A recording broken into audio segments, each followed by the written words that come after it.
Joker, Folie, Deux. Yes, the controversial film of the year. This might be the most controversial film of the year. In the purest form, art. Yeah, it asks you as a viewer questions. It asks you as a viewer what you're comfortable with, what you're uncomfortable with. It makes you think. And that's why people don't like it. And I don't want this to come across as a, if you didn't like it, you're too dumb to get it, which is what some people are doing, and that's wrong. I'll be honest, I've said it for most of this season. I really hoped it wasn't Gandalf. Personally, I'm a little disappointed that they went Gandalf because I feel like it's just a cop-out to use Gandalf, as in like easy fan service. Oh, people will love it. I love this show. I'm really enjoying it. It is everything I've been saying I want more comic book properties to be.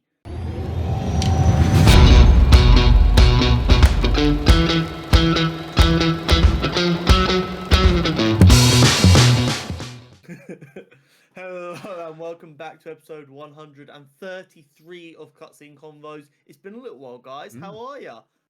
We've got so much to discuss. There is no character profile this week because we've got the Rings of Power finale. We've got Agatha All Along, episodes 4 and 5. We've got Penguin, episodes 2 and 3. We've got Vox Machina, episodes 1, 2, and 3. We've got Joker, Folie, Deux. And as always, we have the Nerd News Network. Holy shit. Do you ever pick your times? I know. Need a week off. Honestly, it's like, it was fine doing it once, but we literally had a week off, week on, week off, and we're back. Well, we are a weekly podcast, I swear. Yeah. But the funny thing was, when you said it, I was like, okay, cool, so we'll have like double episodes to do. But I'd completely forgotten that Vox Machina was going to come out. Yeah, so did I. Joker, Folie, Deux had come out. So I was like, okay, cool, so we'll have the finale and then double bill of our shows. That's not that big of an issue. And then I was like, oh, wait, no, there's going to be 3 episodes of a whole new show and an entire film. It was chaos. So here's my... I was like, Vox Machina's out. That'll be a double bill. That's fine. Didn't realise they were doing it as triple drops. And then, yeah, I completely forgot about Joker. So, chaos. Here we are. But we don't do it by half measures. I'll tell you that for free. No, we don't. So, get a drink, get a snack, get comfy, get cozy, because we're going to be here for a little while. Starting things off with Rings of Power. It's so weird to not start off with a character profile. It's so weird to get right into meat and potatoes. But here we go. Let's fucking do it. I mean, I'm off the rip. I have a few things to say, but off the rip, I would say season 2 as a whole, much better than season 1. Yes, I think that is an absolutely fair analysis. I feel there was a lot of things in season 1 that I feel like they addressed. And then I would also say like the highlight of this season, like in season 1 we had Durin and Elrond was kind of like the highlight of season 1. I would very much say that it was Anatar and Celebrimbor this time, like the highlight storyline. There's some things I think they could have improved on this season. Other than like story gripes, I think I said it a few times, but there seemed like no sense of scale throughout this season. And I do think that was kind of like the biggest issue at times, especially when you're dealing with like whole cities of like Eregion and we see 20 elves, or the whole of Numenor crowning the new king and there's 40 people in a room. Yeah, especially when pre-season they were talking about how many people they got to come up and dress up as orcs for the battle of Eregion. The city. Yeah, Eregion. Like that, you see that, you're like, oh, okay, they're understanding scale here. They want stuff to be big, and then it's like, oh no, we just got loads of orcs. Don't worry about elves or dwarves or anything else. I actually think most of those like mass amounts of orcs were used on that scene where the elves are riding up on horses and they've got the full like orc army. It's like at that point it was like, oh cool, 2 big armies. We never saw it in that sense of scale again. No. Which I do think let it down, and hopefully like they improve for season 2. Hopefully maybe season 3 they improve on those things. I think that's absolutely fair to say, yeah. But let's get into the actual finale episode. I'm going to go right into the whole wizard stuff. Because Cool, that's fine. What we'll do is we'll wrap up storylines rather than chronological order. That's fine. Um, I'll be honest. I've said it for most of this season. I really hoped it wasn't Gandalf. Personally, I'm a little disappointed that they went Gandalf because I feel like it's just a cop out to use Gandalf, as in like easy fan service. Oh, people will love it. Don't get me wrong. For the story that they've told and the way they've been telling this story, it does make sense in this story for this to be Gandalf. Like, I'm not saying that it was badly told. I just wish it wasn't Gandalf. I don't think he did a bad job. I just don't like the direction, which is always a fair thing to have. It's always completely fair to go, I get why you did it, but I'm not a fan of that. That is always fair.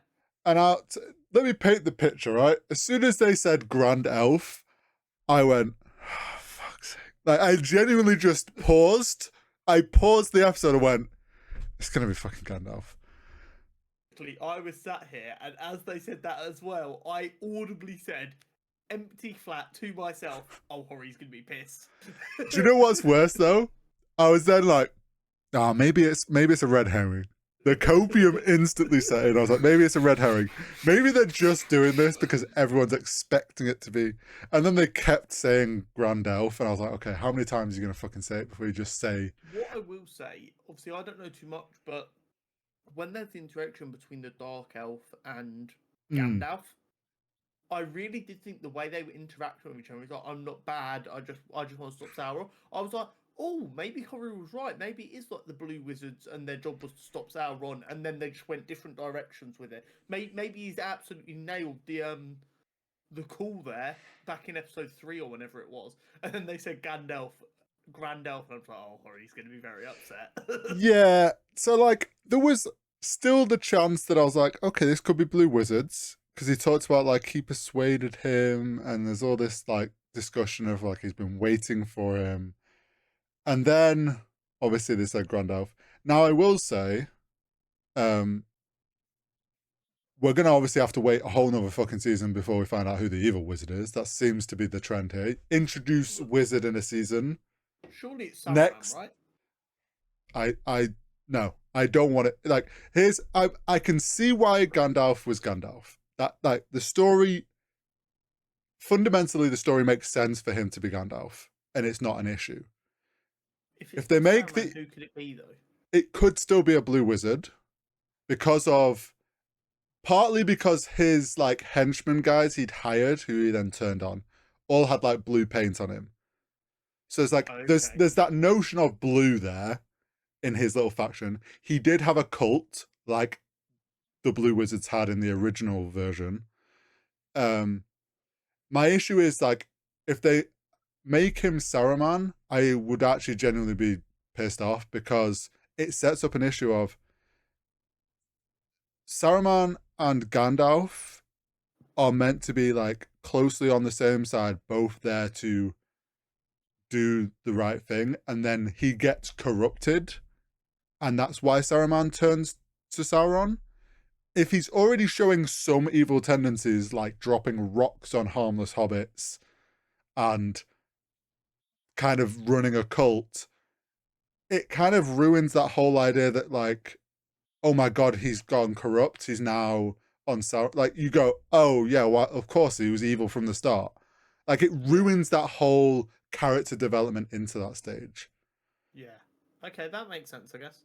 But, like, obviously the way that Amazon's doing it, we'll only get to know his name at the end of next season, because it takes 2 seasons to reveal a name. Absolutely. Well, how dare you want to know the character's name sooner than that? I will say, my personal disappointment for it being Gandalf, well, I feel a little bad for the actor, right? Okay. Because you are now in a position where the fandom, already a lot of the fandom are very judgmental of this show. They are now going to go, you're not as good as Gandalf as Ian McKellen. This doesn't make sense because Ian McKellen did this in Lord of the Rings. That everything's going to be overanalyzed. And on top of that, we still have Ian McKellen playing Gandalf. So we are in a timeline now where we have two actors playing two versions of Gandalf, one that is beloved and one that is now going to be like scrutinized. And as an actor, I would hate to be in that position. Yes, that unfortunately, and we've said this before, this notion that only one actor can play a role is so harming towards these big IPs that we love, and it's going to get to the point where it actually stops these kind of projects getting made, even if they are good, because they're just going to be like, well, we can't cast this character, this character, this character, this character, because someone did a good job as them 30 fucking years ago, and everyone will just go, oh, they weren't as good as this person. I think it's like, it's one thing if Ian McKellen had already stopped playing the role of Gandalf and wasn't going to touch that. But the fact that we know recently he said he wants to keep playing him, it's a very tough situation. They do a little time jump for season 3 and to bring in McKellen in. Imagine. I'd feel worse for the actor in that situation. All that set up to then just be chucked out. And they just like, yeah, rip. I will say with the Wizard and like Tom Bombadil, I really enjoyed the final scene with Tom. Although there was a moment where he was saying Grandalf, and I was like, just fucking say the name. Go on, you're going to say it. It had, you know, the meme at the end of the Fantastic Four movie, the most recent shitty reboot.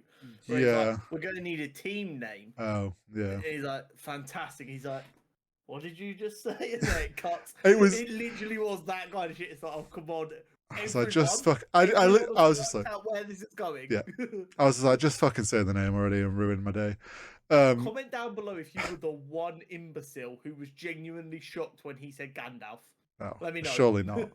But I really enjoyed Tom, and like that whole little song at the end with them two singing it, I thought was a really good way to end the season. Yeah. I'm happy, but goodbye Hobbits. I'm like, they served their purpose. They're done. We don't need them anymore, personally. Yeah. I think you could give them a skip for season 3 to just allow a little time to go, and then season 4 kind of start the process of them finding the Shire, because I think that'd be a cool thing for people to find. I don't know how far off timeline we are for that, but we also know we're going a little fast anyway. Yeah, I don't know. I'm quite happy to like not see them till the end of the show, and it's Gandalf rocks up and he's like, "Oh, you've settled," and they've like it's the early starts of the Shire. I get that, but I'd like a little bit of like some hobbits going to find where they decide the Shire is. You can have more fun with hobbits than basically anyone else, because they can just do mischievous little shit. There's just I worry because we're gonna get to a point where the wizards are gonna next season. I would imagine they're gonna get be much closer connected to the main story that's going on. The hobbits are always going to be this outside thing that we're just going to get to see them wandering some more, and it's like, cool, we've already seen that. Like, they're cool, don't get me wrong, I love the Shire and I love the hobbits, but like for this story, I'm just so disinterested in watching them wander around while there's hell on earth breaking out. It's just, yeah, that's just, but I like how they wrote, like the way that they have left. Yeah, is a great way for them to end that story. And if they want to go back to them nearer the end to show what's gone on, cool. But like, I think they've put themselves in a good position to not be stuck with them kind of floating about, which is a good. I agree. Talk to me about Khazad Doom. Oh, because I think, forgetting about the bit that you might have an issue with, okay, I think your previous complaint of the king's gone mad with power because of the ring, how are we supposed to believe that the next king uses the ring and so on and so forth, I think they kind of told a story towards the end there that made that maybe a bit more plausible, with the kingdoms kind of under danger from other lords. That would be enough to make Durin maybe go, okay, extra power to like make it so I can get them to shut the fuck up might be helpful. I don't think that's how they do it. I think so there's two. The Khazad Duma had two sort of concerns. One was why they're releasing the Balrog. Like, it's way too early for that. Two, what the fuck do we do with these rings? Because why would Durin ever put it on or pass it down? Because he's seen what it's done to his dad. Now, the first one, the Balrog, I actually think I was very... concerned's not the right word. I was unsure how they were going to deal with it because it did feel too early. I actually think they've dealt with it perfectly. The Balrog got awoken by the king. That face of evil, which, by the way, the CGI on the Balrog looked incredible. Awesome. So fucking cool. It's very... Well, I've seen someone frame by frame the face with the films. They have quite clearly basically taken the one in the films, which I think is perfectly fine. Consistency is always rewarded. They've obviously, just with tech now, the smoke on the back that kind of gives the element of the wings much better. Good. Yeah, so fucking cool. So like it just looks cleaner and is so impressive. And I will say the fire whip or whatever the fuck it's called coming up over the top and grabbing Durin. Just like it did with Gandalf. Yeah. I was like, really? Oh, that's a very cool symmetry. Obviously, he's got his one move that he always uses. It's a boss. They have their they have that one move that your headbutt monitor trying to dodge. It's like Elden Ring. You learn their skill set and you dodge them correctly. But I did like how they told that story of King Durin, kind of that facing that evil suddenly snapped him out of it. And the story between like Durin having to face his dad and him being like, are you strong enough to actually cut down your own father? And he's like, no. Some powerful fucking acting in there. Really fucking good. We've said it all season, but like some of these monologues that the dwarves have had and like the moments of the script have been so well written. This show is always at its best when it's actually two people interacting like people. And they kind of make the fantasy setting secondary. Yes. And make it a conversation between a father and a son. Or in the case of Celebrimbor and Anatar, an abuser and an abusee. Yeah. But these kind of human moments are the best bits in the show every fucking time. Also, like him just jumping at the Balrog with an axe, just taking its sword, like what an epic way out. So badass. But then this kind of leads me on to the issues we have going forward with the story of the dwarves. Twofold. One is, and this is like revolving around Durin now being king. Mm-hmm. One, why would he ever dig deeper? Because he knows the Balrog's there now. Is it supposed to be him that digs deeper? So technically it's Durin the 6th and he's Durin the 4th. But obviously with the way they're condensing timelines, we don't know if in this world it will be his or if it would be him, because we don't know how the timelines are kind of blending there. Yeah. Because also in the books there is no King Durin, like Durin the 3rd, Durin the 4th. It's just King Durin, and he's meant to be seen as immortal because every Durin that takes over looks identical to him. So the whole idea is like all the dwarves know he's not really.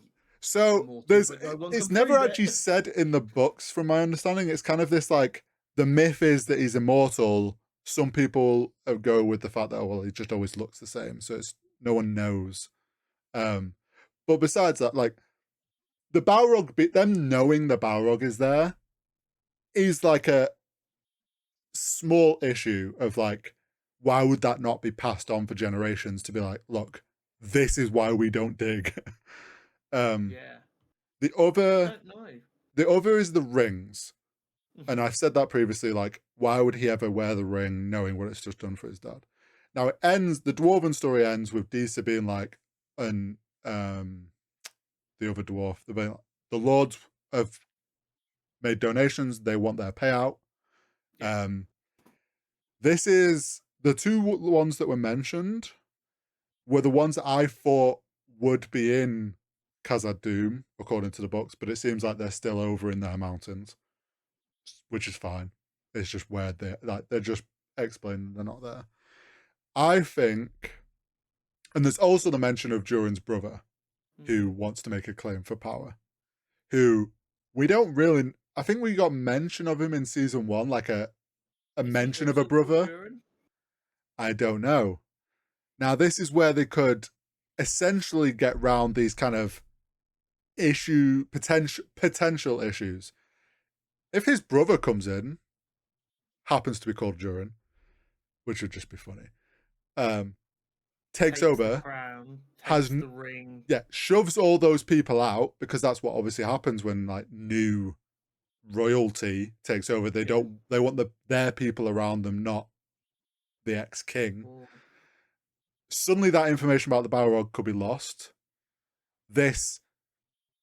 Him wearing the ring, passing the rings out, that suddenly that information of like, oh, the rings are corrupting, isn't going to be listened to. Like, they could, I think them mentioning the brother's going to make a grasp for power, I think is a very smart, they've said that for a reason. Storytelling wise, I don't dislike it. I, as a person who's watched this character for 2 seasons, would be very upset if I see Durin get usurped by his brother.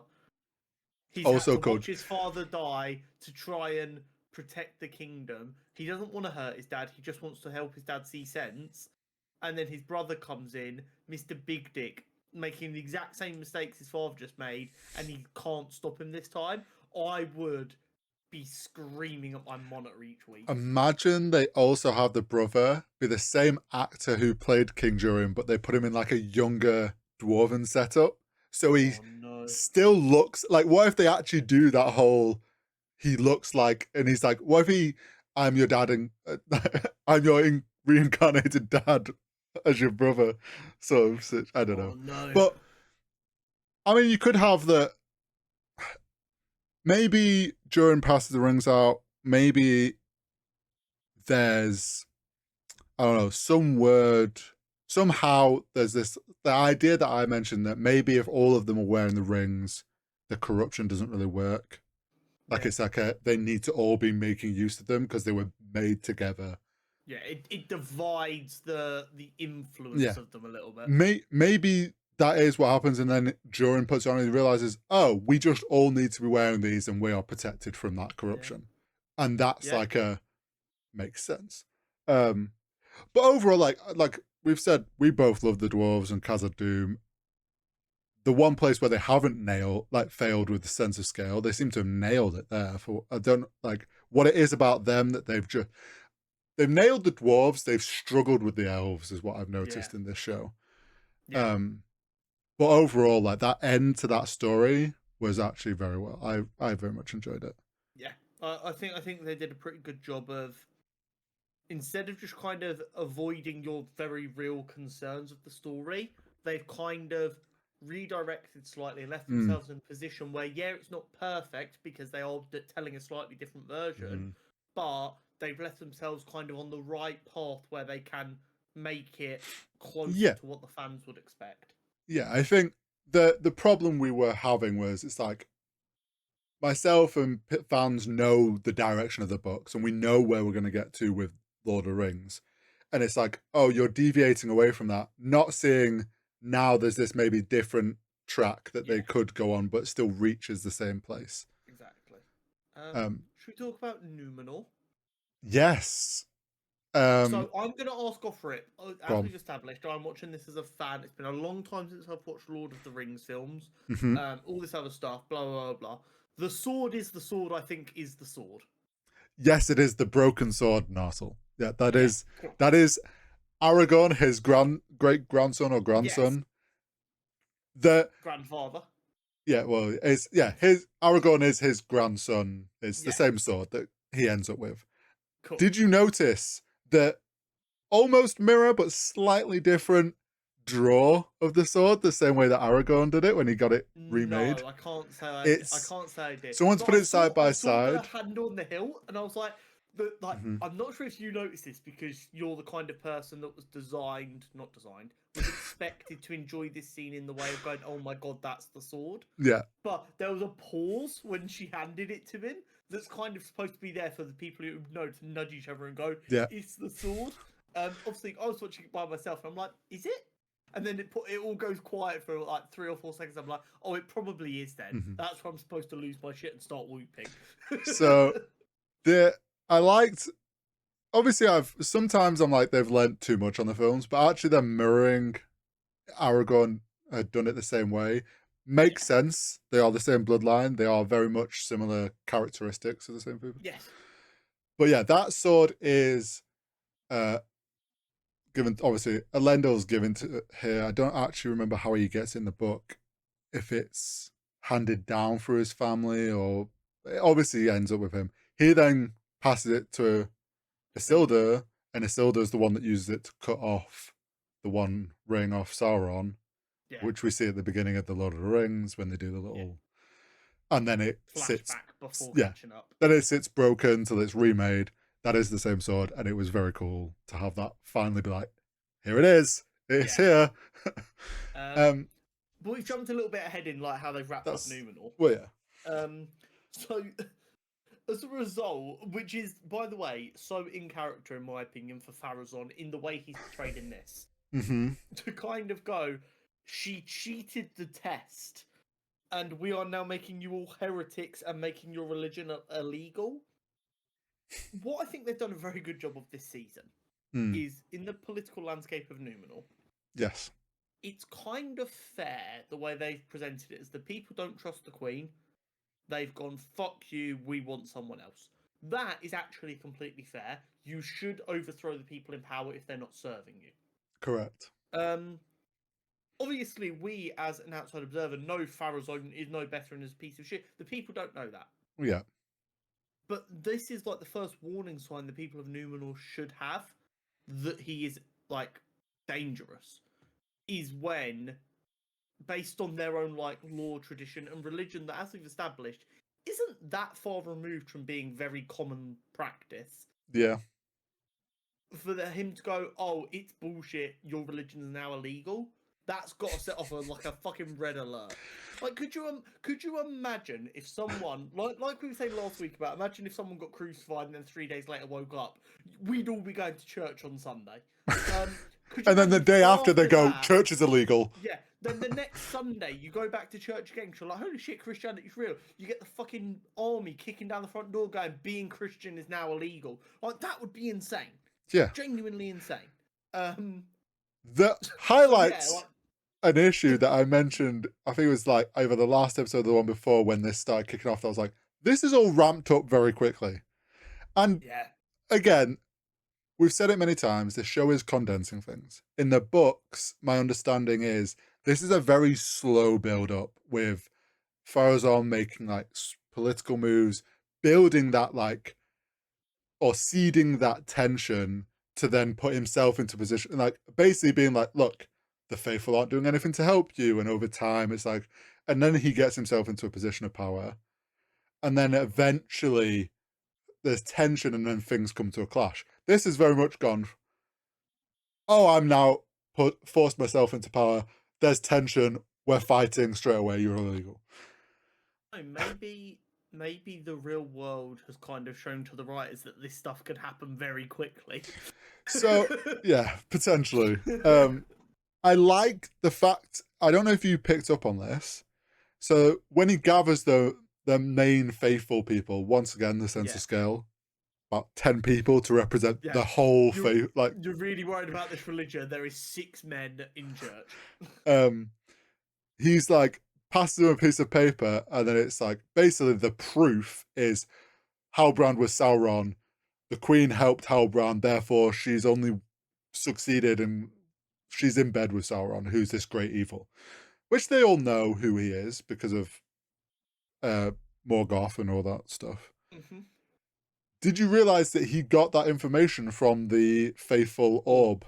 That was his vision, and that's what I thought it was. Which is funny to go to the faithful and be like, nah, he's evil. How did you get that information? Oh, well, I used your your Yeah. source of information, and it told me that. But It's hilarious. he writes it on a scroll as if it's like been sent to them from far, like from across, warning them or something. Like he presents the information in a way of like, look, I've just been warned that Halbrand was And here's the Sauron. thing, like, I'm all for the separation of church and state. Like, Hmm. that is inherently a good thing. Religion shouldn't dictate your political world. But Pharazôn is not a better option than the church, I fear. No. He get my understanding from people that have read the books. He will get his time. I'm sure we Good. can look forward to that. Does his son Elendil. get his time? Oh, I swear to God, I hope next season either Isildur, which we'll get to that little bit, like Yeah. either Elendil or Isildur best be the one that kills him. Oh, for sure, for sure. But yeah, Elendil gets the sword off Queen Muriel, who's like, I can't flee. What? Who am I? Like, if I flee in front of my people, I'm not showing any. Which, fair. She's standing strong, making a point. It's one of these weird ones where, like, storytelling wise, the big leader king person always has to do that. But at the same Go down time, with the like, ship. they never Yeah. do that. They never No, do they anything. don't. But they're gonna go down with the ship. Yeah. Also, I even I forget while we've been watching the show, but like this is all just happening in the capital of Numenor. Yeah. So Elendil's fleeing to the coast where his brother is. My understanding where his The brother farm is, boys have not got a clue what the fuck is happening in the well, big city right now. they'll have some probably murmuring, but my understanding is where his brother is I can't remember the name of the city they mentioned or town, but that is a more faithful place. So a theory of people are thinking maybe next season is we'll get like a clash of Kingsman with Faithful, That could be cool. which could be Elendil goes, him and his brother come back, and it's like a show of force the opposite side, which would be pretty cool, especially if his son arrives and we've got that. Genuine Something. question. Go on. In the world of Middle Earth, Yes. do these people have any evidence God exists? Because we know in the mythos that their God does exist. So Do they have any actual evidence, or is it like genuinely how we would view Christianity, where it is absolutely faith no, based? well, I would say the elves essentially know for fact. I think some of the oldest elves have probably met or been like the ones that were gods. Obviously, Tom Bombadil and the wizards, all that, all they know is yes, there are fucking gods. As for your average man, I imagine the ones on Numenor that are faithful, because obviously years ago they were close with the elves, they would believe it to be true, and But there's maybe none of them around who are alive who. it's diluted down. And then your average man in Middle Earth, probably some have faith there is a god, some probably don't really like. Some of them probably see the elves as gods. In a mythos where you know gods absolutely exist and you've got like immortal beings and stuff, it's really difficult to pass out a human life in that way and go, okay. Like I feel like I don't believe religion should ever be about hedging your bets. You either believe or you don't. People who hedge their bets with religion are insane. But I feel like on Middle Earth, you absolutely should be hedging your bets with religion. You're like, I don't know. I know that an elf who's lived for like 3,000 years exists.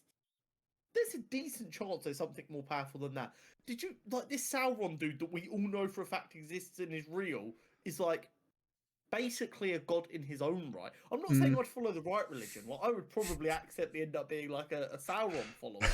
But you know, like, I'd be kind of like, as a lowly human in this world of such powerful beings, I know what you I feel mean. like you'd almost have to be religious just to be safe. I think there's I don't know if there's like it's been expanded on in the books in any sense, but I would imagine there's sort of a mix, because you're gonna get people that are like, do we actually believe what these elves tell us? Like, yeah, sure, they live for a long time, but is that not like, how do we know that's not just the extent of it?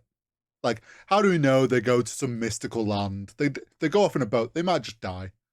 Like, there's definitely going to be a certain amount of people that are like, there's just elves that are like the people. They're just those weird folk that live forever. They like to keep to themselves. it's going to be a weird comparison, but we have like giant sea turtles who like live to 200-300 years old. Yeah, no, We yeah. don't look at them and go, Yeah, but maybe it's they an have a god. I guess it's like an intelligence thing, right? Like because elves have the same level, if not more, intelligent than men.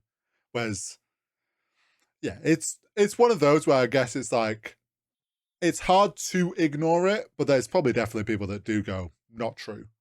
Or they just look at like the faithful in Numenor is more like they are faithful to the elves and the way of the elves rather than like a god. So I think Got it's ya. more a sense of like the Kingsmen are like, we don't like the elves, they don't fuck with us anymore. Fuck them and their ways. Like we're not following their weird religion shit anymore. That makes sense. Now, from my looking things up about Numenor, in the books, and this, if they do this, this is obviously going to then be a spoiler, but it could be an idea of where the story goes to kind of calm the fighting between faithful and Kingsmen, because obviously that my understanding is that doesn't go on forever. Got ya. In the books, I think it's Queen Muriel or some queen and Pharazôn get married. Now, in some versions of that telling, it's like she's forced into it. Some it was like a mutual agreement. I wonder if they'll pit it as they do have a clash next season.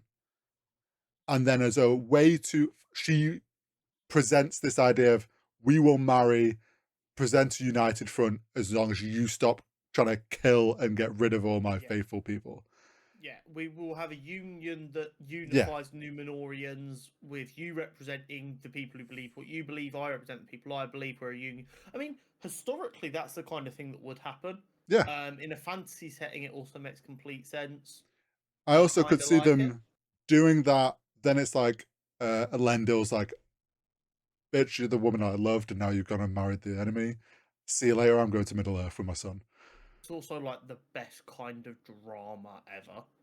Makes Like that love where two people love each other, but one person's not allowed to be with them for whatever reason. That shit sells. So I think next season could be very interesting for the Numenor story. Absolutely. And kind of continuing the Numenor story, but more on Middle Earth Mm-hmm. with the townspeople where Isildur's been living. Yeah. And fucking Kemen, whatever the little shit's name is, rocks up on a boat. Pharazôn's son, Clement. Yeah. Is it Clement? Something like that. Clement's the most disgusting Yeah. of the names, so I'm going to go with Clement. He obviously rocks up. Hilda's like, holy shit, my people. And then he's like, your dad's a traitor. You're not in charge anymore. We're here to do. And you all now have to pay a tax if you actually want to live here or get the fuck out. And he's just like, the fuck? But also, I love that when he first saw him, it's like all of us are like, oh, it's this fucking British. He's like, the fuck, this guy's here? And it's like that, oh, what an amazing surprise to see you. Yeah. Absolutely. I think it'll be interesting to see what happens when he gets back to Numenor, because obviously his dad's left, like fled to the outer coast. He's going to go back to the main city, probably then be told to pledge allegiance to the king. Obviously, his sister's then going to go, holy shit, he's not dead. I've done all this because I thought he was dead. Now I feel like I'm in the wrong. Yeah, I feel like he will return to Numenor. His sister will see the error in her way. She's already starting to lose a bit of faith in what she's fighting for anyway. Yeah. And then they will go. Things will get worse in Numenor while she just tries to knuckle under and like sleep in the bed she's made for herself. Then her and her brother will leave to find their dad out on the coast and their uncle. And then that might lead to the situation where you get that clash. Yeah. You have the son and the daughter go out there and go, it's got even worse. We've got to do something.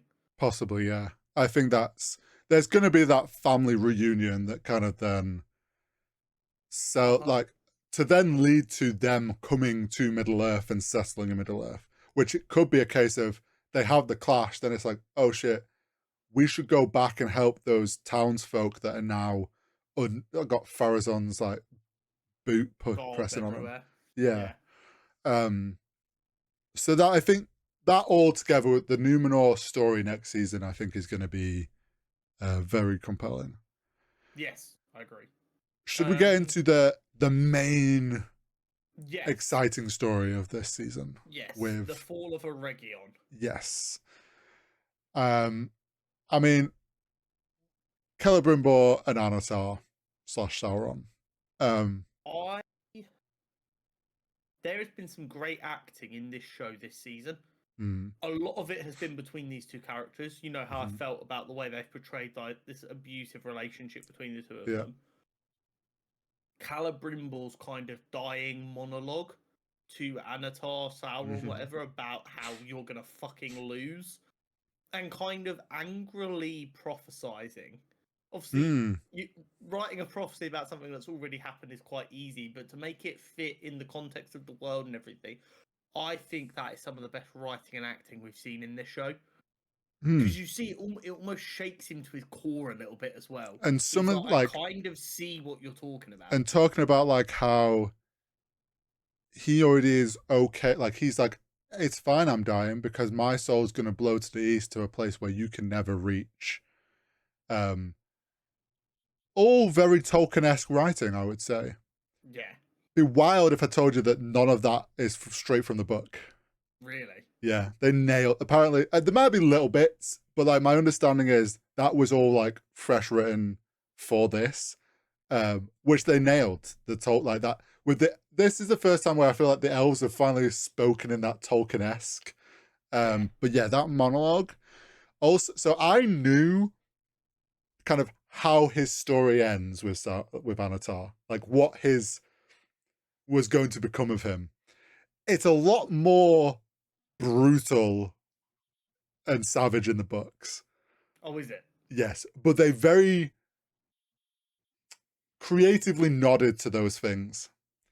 So in the books, I don't know the exact wording of this, but it's along the lines of on the battlefield of like Eregion, Celebrimbor was brought out and hoisted like a banner with like pierced with orc arrows. So essentially they strapped him to a banner naked, dead, and marched him as they were taking over Eregion. Like, brutal way to use the greatest smith. Yeah. And they lent into that with this. You had Anatar's just taking target practice at him. Yeah. And then torturing him, but like torture the information about where the rings are. Yeah. And then with the pole arm and hoisting him up against the, obviously kind of imitating that idea of the banner. I thought it was so well put together. And then yeah, like you said, the speech where, and then he said the thing. He called him the Lord of the Rings. While I loved the finale, there was one too many of them kind of moments. Don't get me wrong, like in between them it was great, but like this one worked better than the others. The Grand Elf and the Lord of the Rings, and all of that stuff. It just too many times it was kind of like them going, Do you get it? Yeah. We're telling the story. Yeah, we're part of this franchise, we promise. Yeah. But yeah, that whole monologue of him because I forget what the mythos around it is, but it's like normal souls like in the books are known, like they drift off to where death is in the east, and the elves always go the opposite way. So him basically being like, doesn't matter how fucking powerful you are, doesn't matter what you do to this world, you can never chase me down. You never are gonna deserve to be where I'm going. I'm free of you forever now. Yeah, I'm at peace. You will never be this savior to the world that you think you are. And I foresee a tiny little thing destroying everything you build. Yeah. Him obviously mentioning probably just a normal person, like not necessarily saying what we are like, it's a hobbit. A hobbit does that. Yeah. It's a very good, basically he means something that you view as beneath you, which is everything, will be your downfall. Obviously, they've played on the words so that we're like, a very small man, Frodo. Yeah, exactly. And Samwise. I the many little men. we then get the whole Adar getting betrayed. Fuck that. Seeing Adar as an elf Oh yeah, when was Galadriel fucking cool. turns up and he turns around, he's got the ring on, and we get to see him in his full elf. Now, was him deciding to side with her the ring restoring him to elf form and therefore giving him a bit of clarity? Or had he actually decided the best way to save the Uruk was to side with her? I Or are we think, supposed to just leave that up to each individual's interpretation? yeah, I think you could probably look at it as like the ring helped give him some clarity. I think it was also he realized kind of what place they'd got. Like he'd lost so many. Like he kind of the fog had cleared. Like the fog of the war had cleared from a bit, where he'd been so focused and he was starting to disregard the Uruk that he then realized again why he was doing this. But yeah, the betrayal of Orc Dad being the one to betray him when he brought. Sad. Well, it's like, it's like when he faced the Uruk, and he was like, well, you obviously knew he was going to try and then it showed him coming on a stretch, and you're like, oh shit, he actually killed him. Like the Orc Dad died. Like he died doing what Adar wanted, and then next second it's like, haha, stab it, and, and they go full Caesar on him. But it like the way they shot that as well, mirroring how they showed Sauron get stabbed by Adar and all the Uruk, like so well done that the same ends then met him. I then love. We should have seen it coming. Adar being a brand new character and Sauron now rising, we should have kind of guessed that Adar had to go. So I knew Adar was gonna die. I wasn't expecting him to die like that. I was expecting him to like face Sauron and finally get to be face to face, and like he reveals that he was Halbrand or something, and it's like this whole thing of like, I had the opportunity to kill you and I didn't, and it's like suddenly. But the idea that like Adar played into his plan this whole time, so well done. And then I think kind of didn't sort of shocked me, but didn't. But like when the Orc dad's like, oh, we've lost so many people, and then Sauron's just like, stop trying to go against what I'm saying. And you realize, oh, this is how Sauron rules. This is why the orcs respect him or fall under him, because they're like, holy shit, this guy's like crazy powerful and rules with fear. Kill us. Yeah. He doesn't care about any single one of us. He will just cut us down if we don't fall in line. Yeah. So then we get like a weird shape change fight with Galadriel, which I don't know how I felt about that. It was a bit. I honestly would have preferred like a less cuts, clean action sword fight, because we both the same. We prefer not these like choppy stitching it together. Give us like a good one. I am very much a give me one shot. In fact, complete sidetrack on that note. There's a horror film coming out at some point next year that is apparently all shot. I saw you tweet about that. Take, and literally my response was one take. You say there's got to be hidden cuts in that, but that's part of the game, isn't it? It's like you say it's one take. But like, actually, I would have much preferred. Like, you've got Galadriel, who's meant to be like this badass elven warrior, and like, yeah, she's kind of fucked up a bit, and she's still kind of, but like, give us like an epic sword fight between her and Sauron, and I think it would have looked sick, rather than this kind of like weird dance with him shape change. I like this. I get the shape changing. It's showing his deception, and that he's been fucking with her this whole time. I think there was a way to have the best of both worlds here. Yeah. I think you could have kind of cut this fight into two parts, had the first bit be exactly what you want, that clean fight, and have Sauron almost being beaten by her to show how good a warrior she is. And then when that's going wrong, you get like what the fight kind of became, which is him using this deception, pretending he's Halbrand, fucking with her in all these mischievous making her fight herself to get the upper hand. Yeah. And I feel like if you were to split it in two ways there, you get the opportunity to have a really cool fight team, which you should always take. And also you get to lift Galadriel up as this insane warrior that you can't fuck with, but then Yeah. also show why Sauron was in power for so long and so dangerous is because he doesn't just fight you with weapons, he fights you with his mind. Yeah. And I think you could have really got a nice... I think they only just missed the mark on it with what would have been ideal. It was still good. Yeah. But when we can both sit here so clearly and go, this would have really nailed the exact point they were trying to make in a better way, I think that's how they could have done it. I just think they've not really had many like solid sword fights and stuff, which is kind of what Lord of the Rings is loved for, and like that epic sense of fantasy fights. But yeah, it was very like, I will say her backwards dive off the cliff.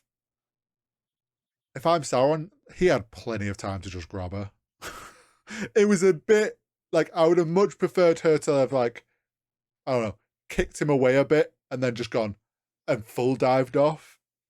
A bit more sudden. I do completely agree with you, but I feel like this is something that it's obviously has just to always been sell a it. thing for storytelling. Is just to build a bit of tension. You don't want too much movement. You want the person to sit there in the moment with that like bated breath. Yeah. And when you look at it too closely, you do kind of go, well, they could have just grabbed the person. But the whole idea is they're like, we're asking you to believe in a Balrog and elves and dwarves. Maybe just don't worry about it for a minute. And don't get me wrong, it's not that easy to do because the human brain is the human brain.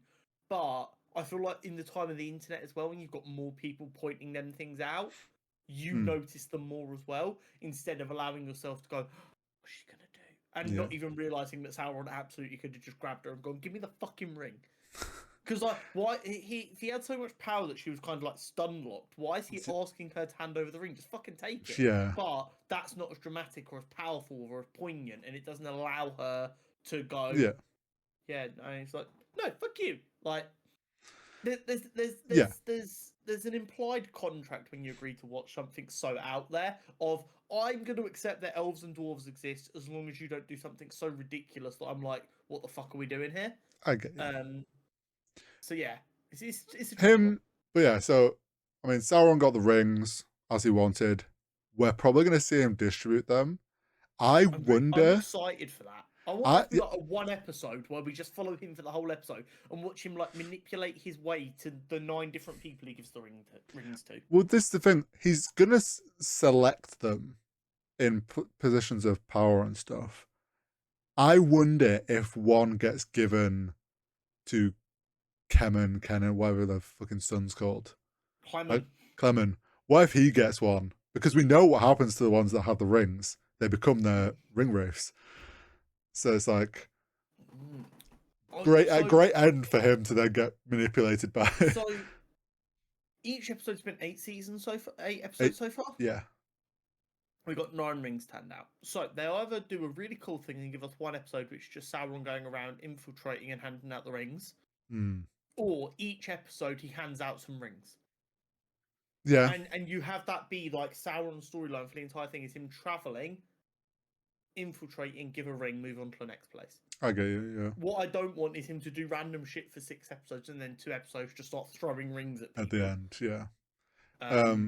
Obviously, he also has Celebrimbor's hammer, which obviously Celebrimbor didn't really use for making the rings. It's kind of hard to show using a big hammer. I would love if for making the one ring, he makes like we get to visually get to see him using that. Just for the visual aspect. Special about that hammer? Or is that hammer just Celebrimbor's? No, it's like crazy powerful elven relic. Okay, cool. Like, it's a special elven smithing hammer. See, this is the issue I have with Lord of the Rings. It's not Lord of the Rings' fault. It's a me thing. It's just like they'll have something, and they'll design the prop beautifully. But I'm like, okay, it just looks like hammer. It's not shimmering or shooting off firebolts or anything like that. Is it special, or is that just how the elves get down? Is that how they design their hammers? It is a special.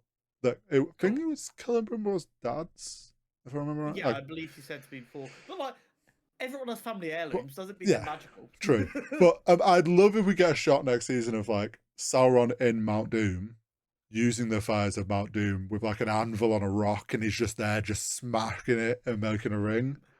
Maybe they make that his entire season arc. He's literally just in Mount Doom every week, doing one step of the ring making process. They make sure he's shirtless all the time for the viewers. Yeah, no, I think there's some fun to be had for sure. But overall, really, really solid season. Yeah, I will it say definitely had its ups and downs, but I was really happy with it. One thing with the elves, where they ended up was Rivendell.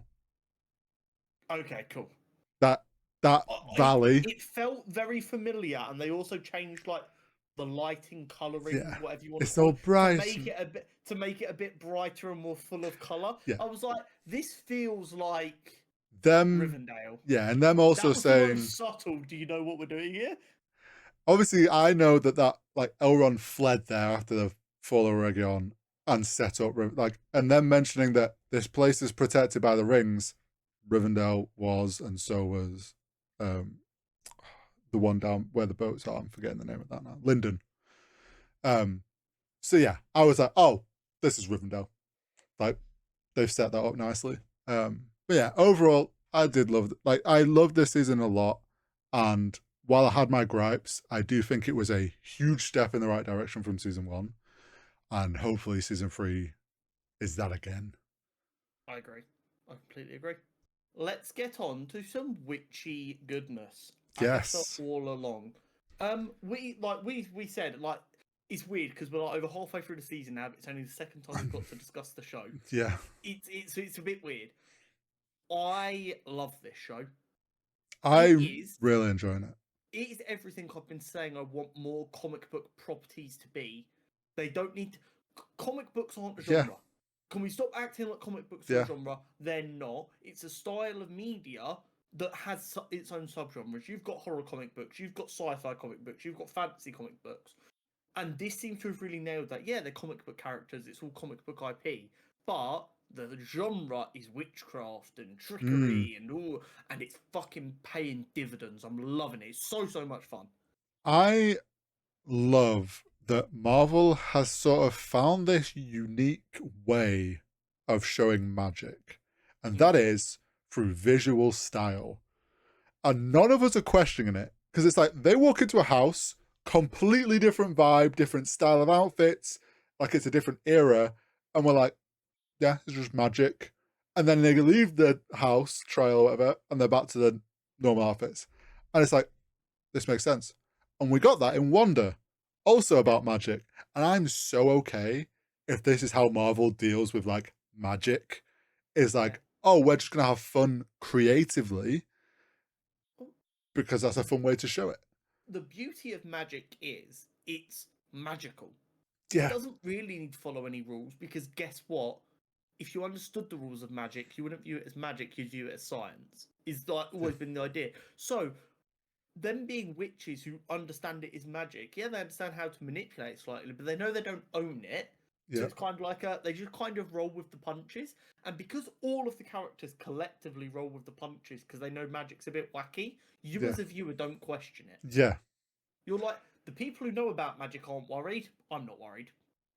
I also love how we said it last time we were talking about this, but the way they're nailing this blend between like the fun kind of vibe of this showing the witches and the magic and these different styles and the kind of having fun in that sense, and then it flips to just pure horror and like the most serious like witch shit, and you're like, oh, this is some wild creepy shit that's going on, and then it's like right back to like some witty I mean the 70s outfits, or what, 70s disco outfits, whatever it was, that like but the proper ABBA looking outfits. Yeah, from episode 4 when they were doing that trial. I was just like, the ones in the house, I was like, this is just like looking at ABBA, the Beatles, Elton John.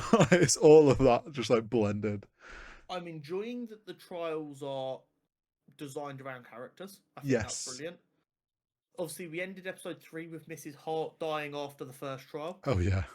I said I thought that Teen was responsible for the death. You said, no, I think you're full of shit, essentially. And the evidence is pointing towards I might be right. We're still waiting for absolute definition on that. I will explain my working. Okay. So in episode 4, he goes, I can't believe she died. And Agatha kind of goes, can't you?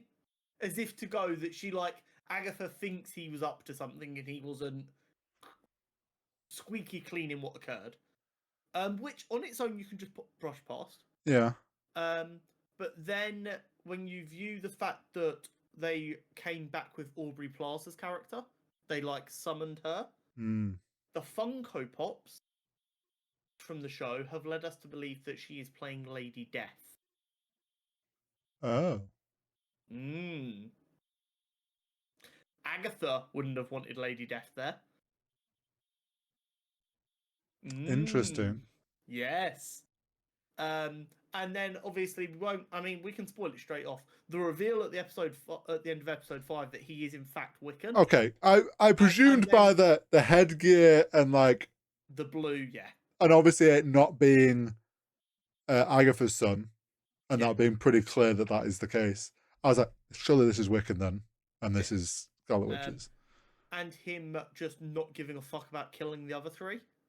Or seemingly putting them in a very close situation to death. They probably aren't dead, but like pretty fucking close. Yeah. I'm not saying he deliberately killed Mrs. Hart, but I think he was involved in her death. I think she was savable. There is still something about that whole situation that is fishy to me.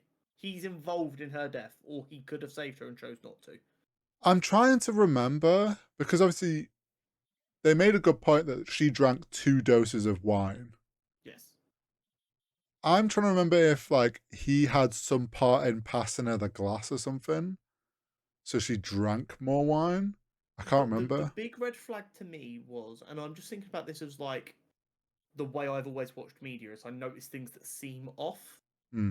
And him huddled over the body in the background of a shot before announcing she was dead felt like it took a little bit too long. And normally when something like that happens in the background that's a little bit too focused on, I get you, and it lingers, it means it's like, look at that, there's more to it than meets the eye. Also, which is why I'm biting on this and not letting it go like a rabid dog. I mean, obviously now they've revealed, I'm like, okay, he's a lot more suspicious and everything's done. I'm thinking back to like how Wanda was done, where some of those things in the early shows were like hidden details of what was actually going on. It could like, we know it's leaning on similar things they did in Wanda. It very much, there's going to be stuff from early on that we thought nothing of, but actually I also did like that Agatha made a point saying, oh, well, we don't use sigils because even the person that did it can forget. And like, or they could do it on themselves, or that there's this kind of, and then suddenly it clicks, obviously then he put that on himself so that they wouldn't know. Reveal his identity. Yeah. And I'm like, oh. And my other last bit of evidence, which is purely anecdotal about why I think he was responsible for Mrs. Hart's death, he reacted to Agatha kind of mentioning his mother.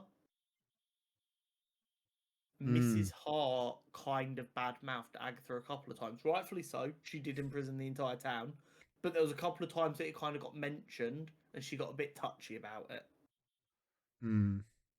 Yeah. So anyway, very, very cool. And like we were saying, everyone on the internet kind of knew he was Wiccan.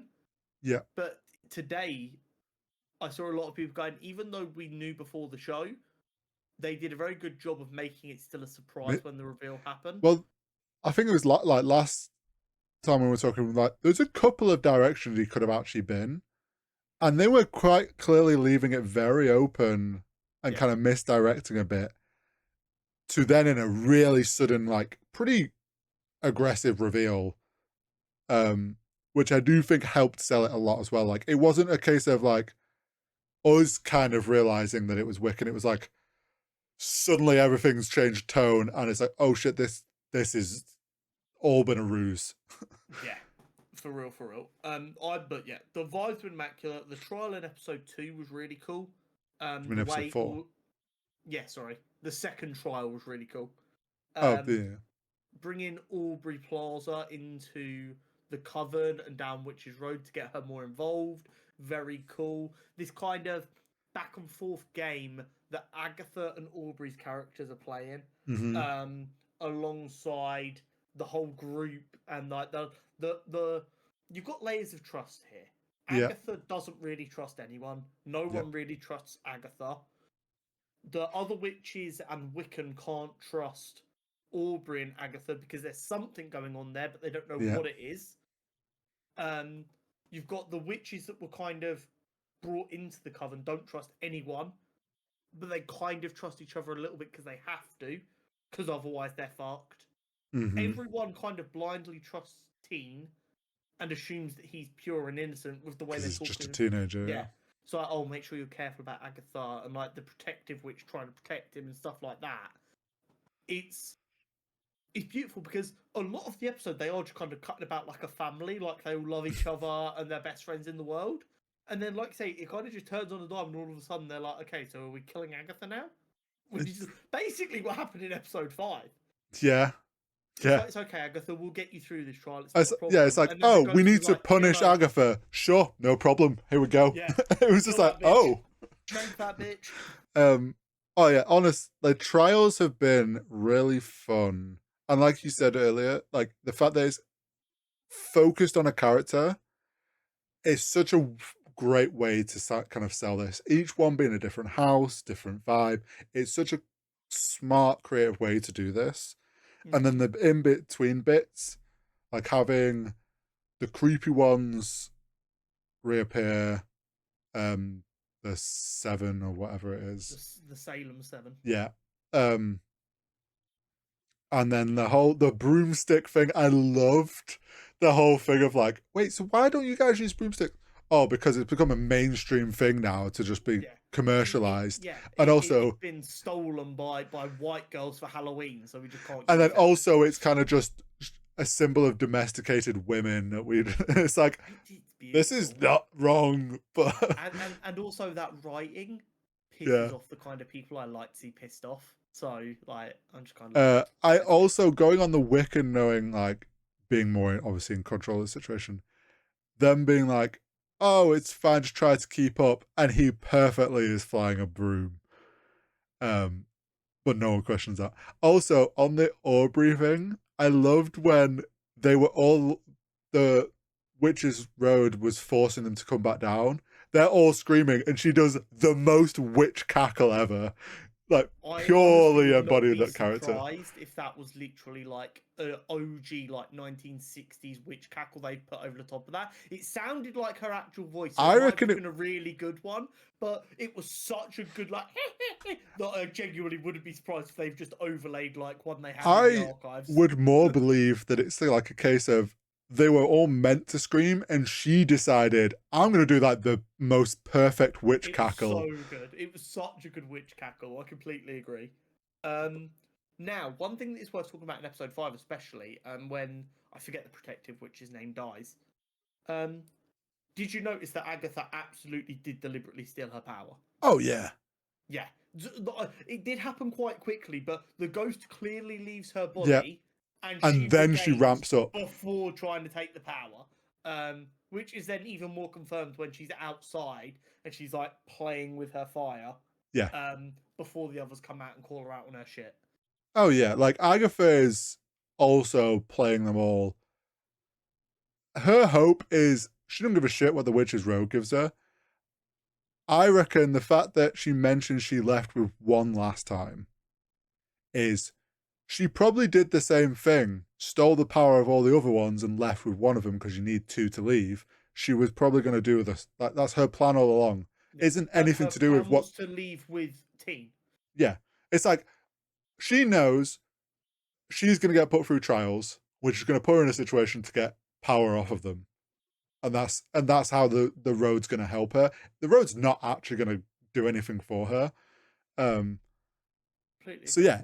It's all just everyone's playing their own game. And we need to remember that Agatha is a bad guy. Oh, yeah. But don't get me wrong. She's very likable when she's not doing evil shit, which is what makes her such a good bad guy. But she is a bad guy. That's the thing. It's like when Wiccan... Obviously, I don't really know if Wiccan's meant... Is he good? in the He is comics? good in the comics. I don't know if he was always good though. He Okay. might have started a little Because bit more grey area, but obviously, he's a like, hero. he, like, throws Agatha in this mud and potentially kills her. And I'm like, Yeah. oh shit, he's just... And I'm like, hang on, Agatha's bad. Why do I care if Agatha died? Like, this isn't a bad thing.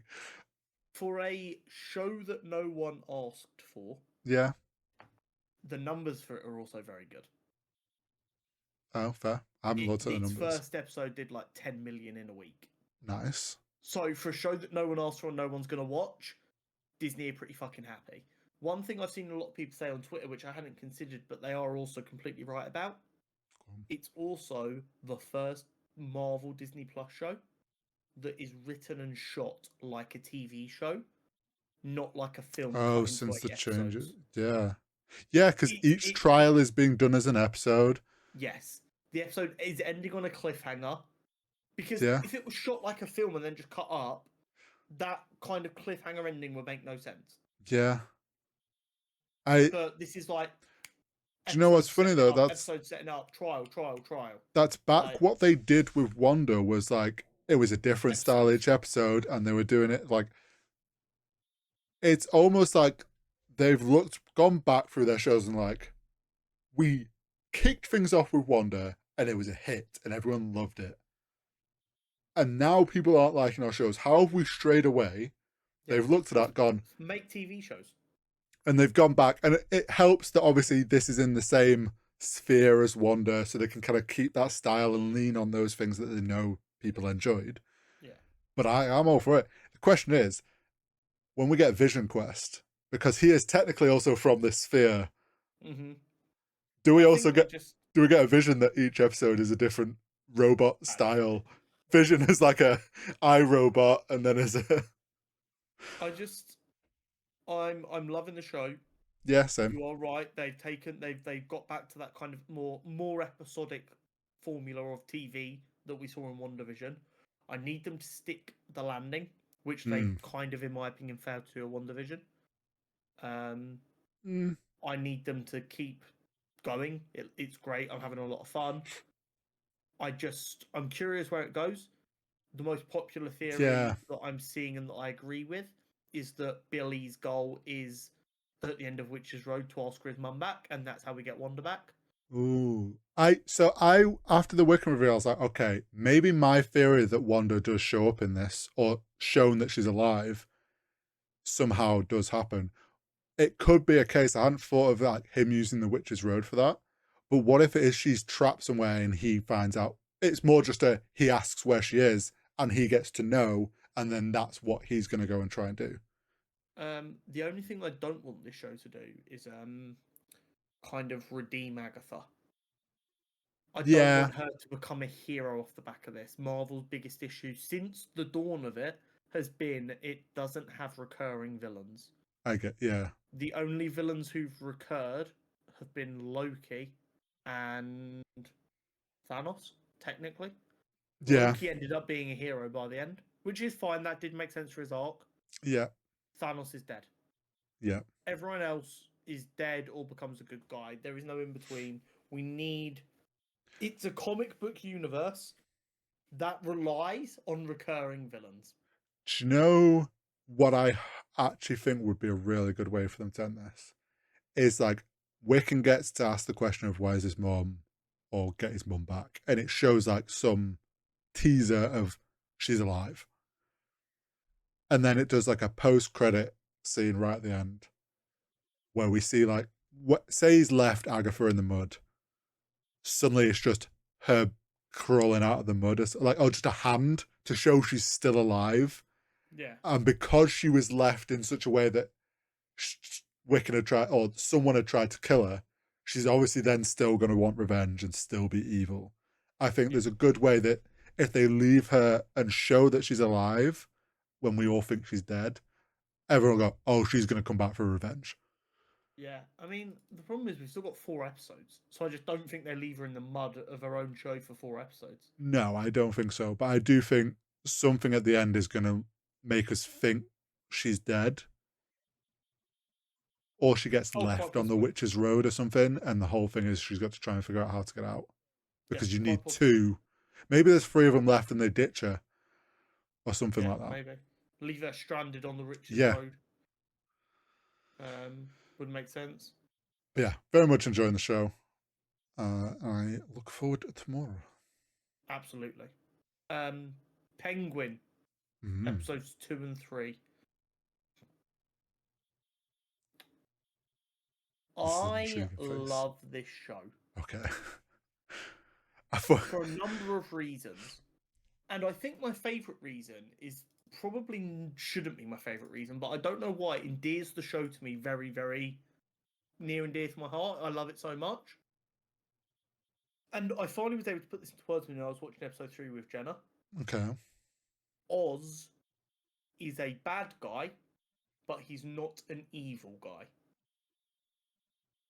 And what I mean by that is, if you look at how I get where you come from. The show, he treats sex workers like humans because they are. He treats people of different sexualities and genders like people because they are. Vic has got a very bad stammer. At no point does he do what you might expect a gangster to do, which is just spit it out. Yeah. He is always incredibly patient. But yes, he's a criminal. And it's kind of this respect thing where he's in the case of, if you enter this world, I will respect you, but I'm going to play by the rules of this world, which might mean that I kill you. But if you're a civilian, if you're not part of this world, you're a person, I'm going to treat you like such because I have manners, motherfucker. And that is the most penguin you can possibly get. So this is exactly what he talked about in episode 1 when he was talking about the old gangster.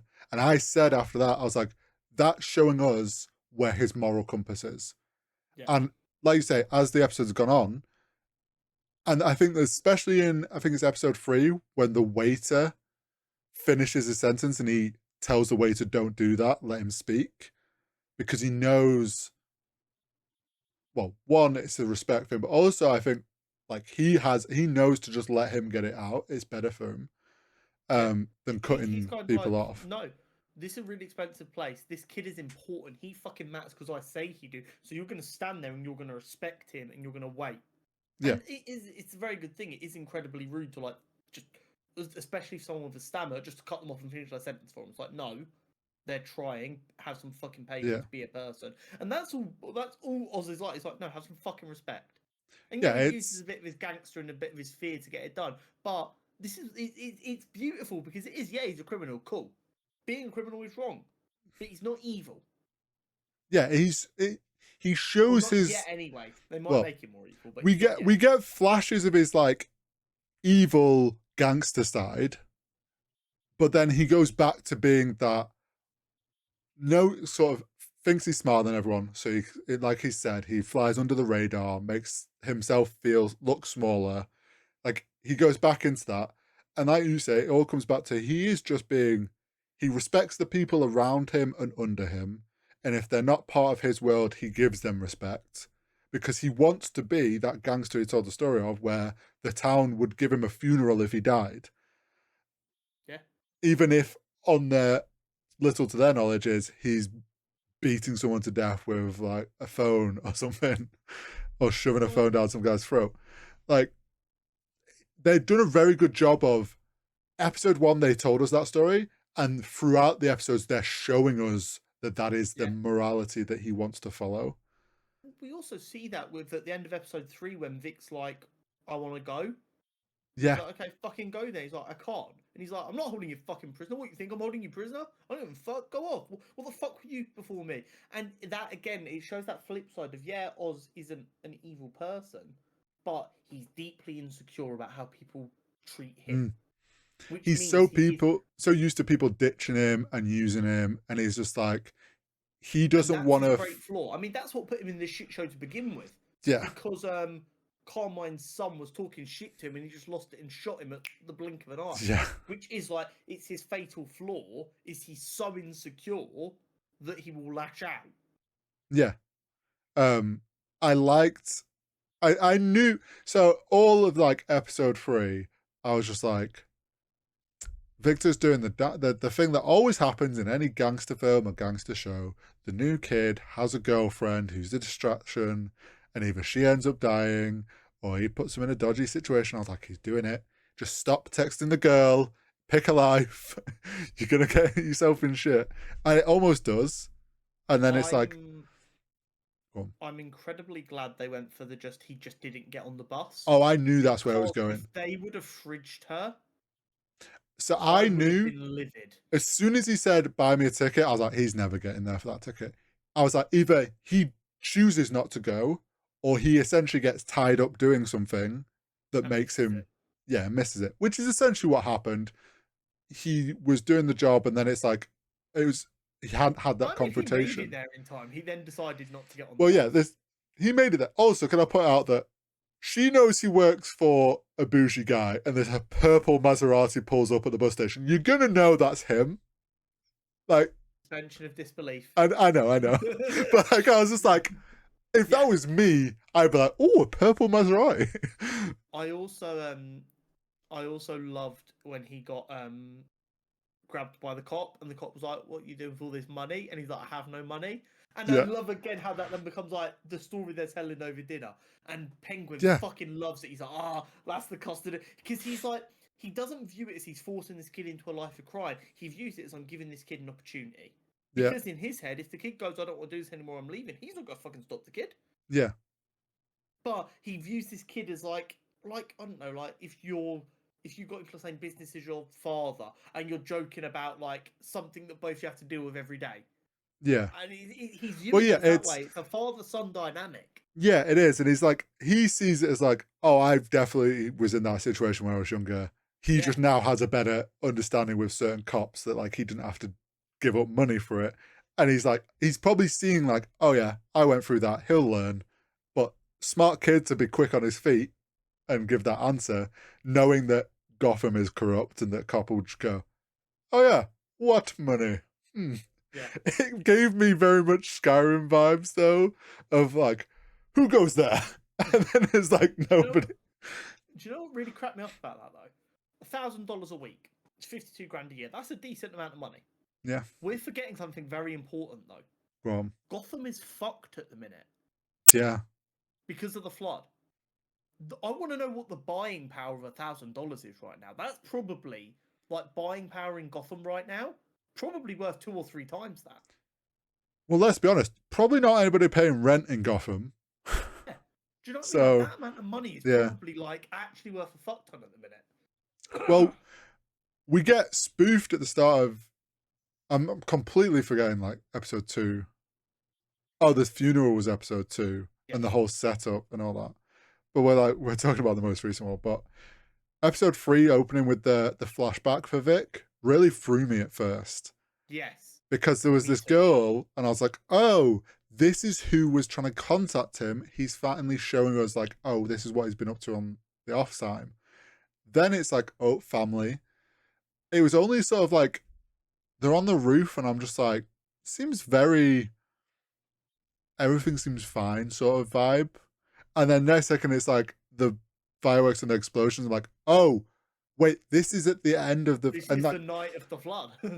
And getting to see that how the moments that ended the film, but from a perspective of just a kid on a rooftop firsthand, like made it so much more brutal. Yeah. And that idea that he watched his apartment where his parents and sister are just get smashed with a wave and destroyed. And then it's like, oh, now we understand how we ended up in this situation. Yeah. And I saw a lot of people on Twitter just going, yeah, cool, the Riddler was a dumbass. He wanted to get back at the rich, and he's just destroyed impoverished areas. Cool. You're sick, mate. Well done. Yeah. Now, on to fan theories. Okay.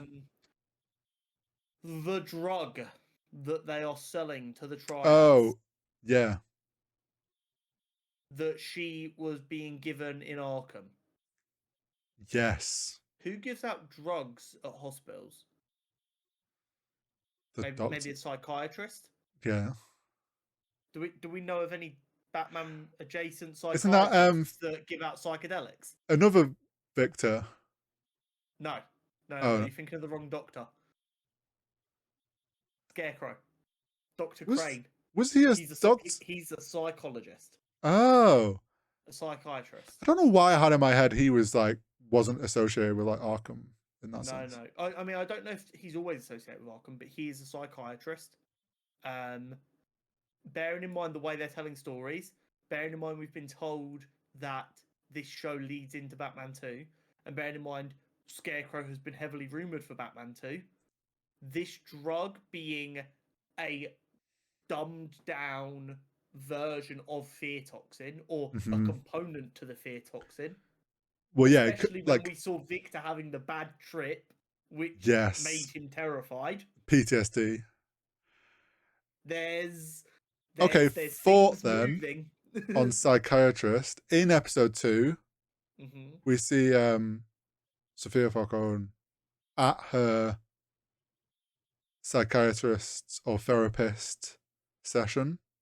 Okay. And we get the sense from that he's been working with her for a while. What if he was going to Arkham to see her? What if he was part of the person that? What if it's him? Maybe he's Crane.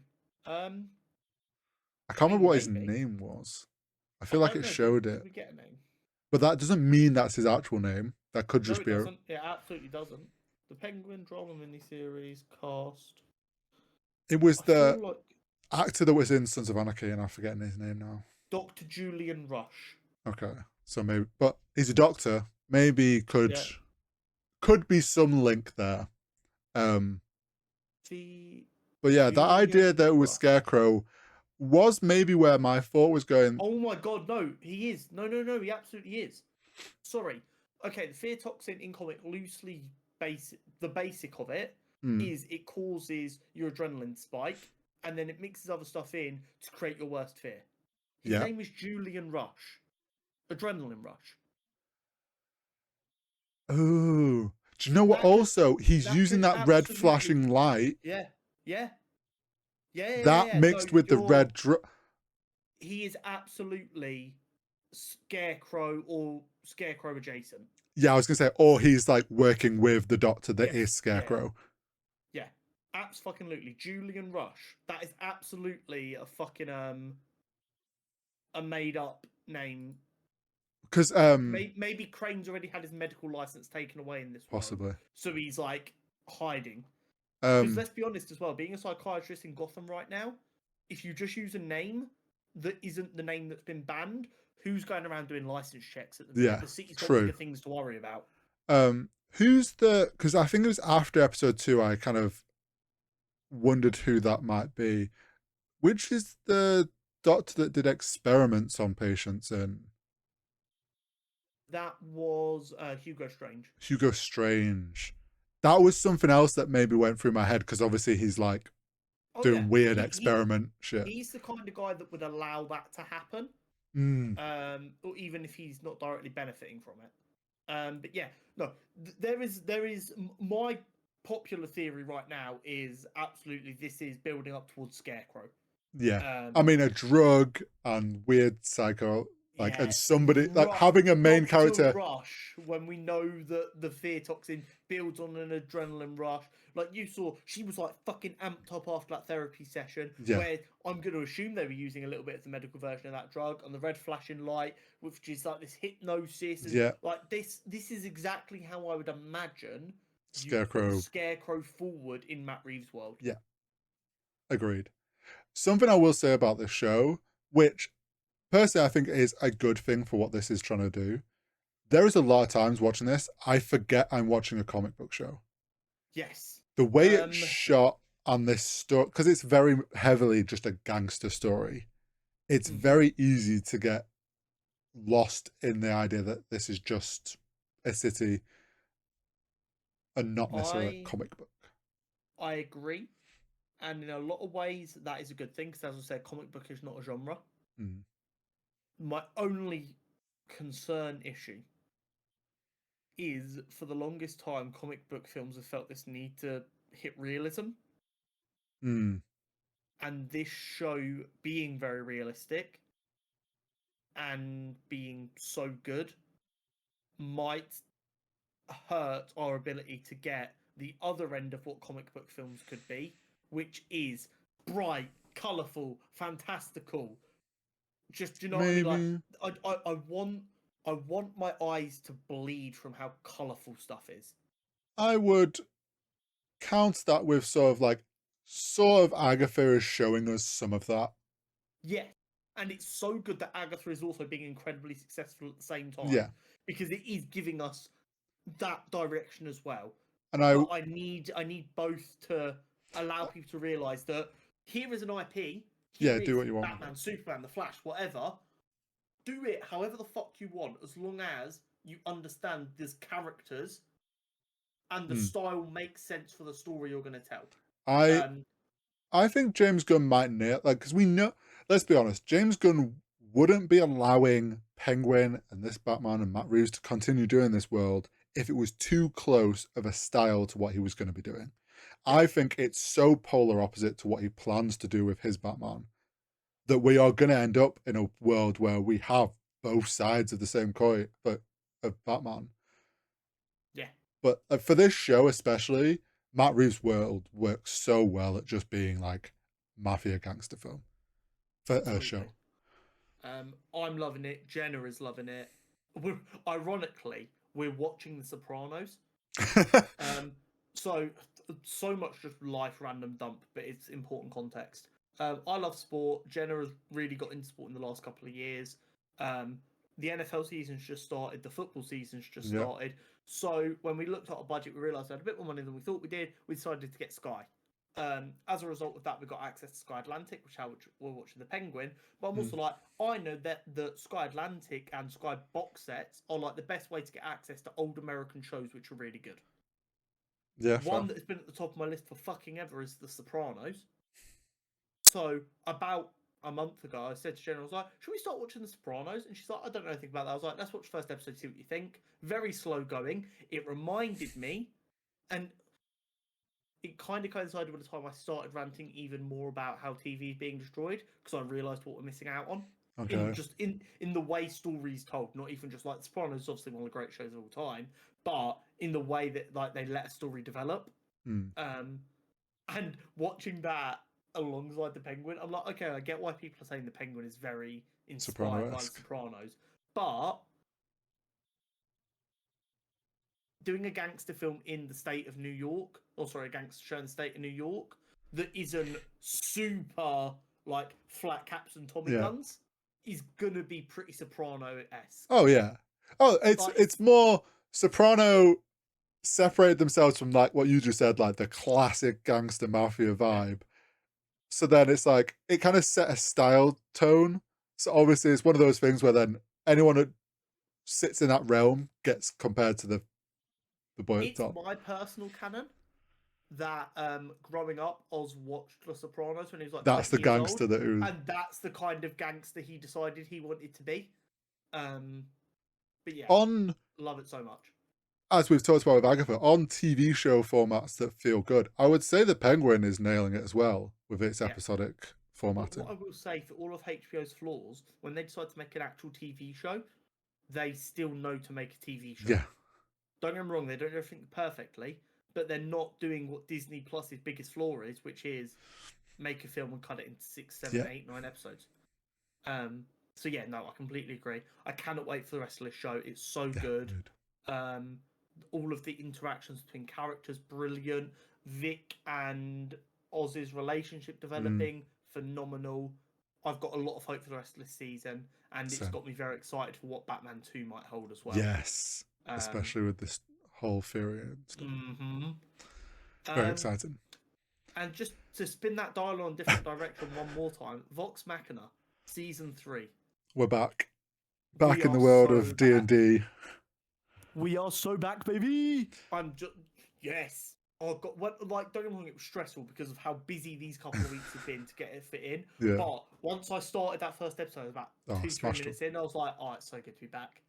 I literally, like, my shoulders relaxed as I stopped like watching it as like a job, and I was like, oh, this is good. I just relaxed. I was like, oh yeah, it feels comfy. It feels, it feels right.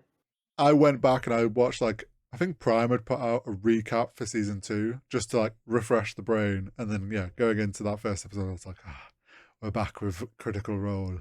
We're back, baby. Oh, it's so good. something I will say on obviously we got Lance Reddick's voice as Fordak. I don't know if you'd seen much about them discussing around that. Apparently, they obviously had recorded loads of it. Mm-hmm. Well, the voice acting is the easy part of it, isn't it? Oh, yeah. So he'd done I think this might be the last season's worth of voice, but he'd done a lot of it, and just they had him in because it was all written. Apparently, around shortly after his passing, his wife / estate had reached out to Critical Role and had wanted to confirm that they would still use his voice because he wanted, he loved the show. What I will say about Lance Reddick, phenomenal actor first and foremost, but he did this beautiful thing where he did projects that weren't traditional a lot of the time, like Destiny, like this show, and he poured his fucking heart and soul into them. A true artist in the sense of, yeah, he did some of the more big budget stuff and made his money in other places, but when he got the chance to do something that he liked the idea of, he took it and he poured his heart. Him as Thordak is so powerful and commanding. Him as Zeus in Percy Jackson, powerful and commanding. Him as I forget who he played in Destiny. I forget his name. Zavala, phenomenal.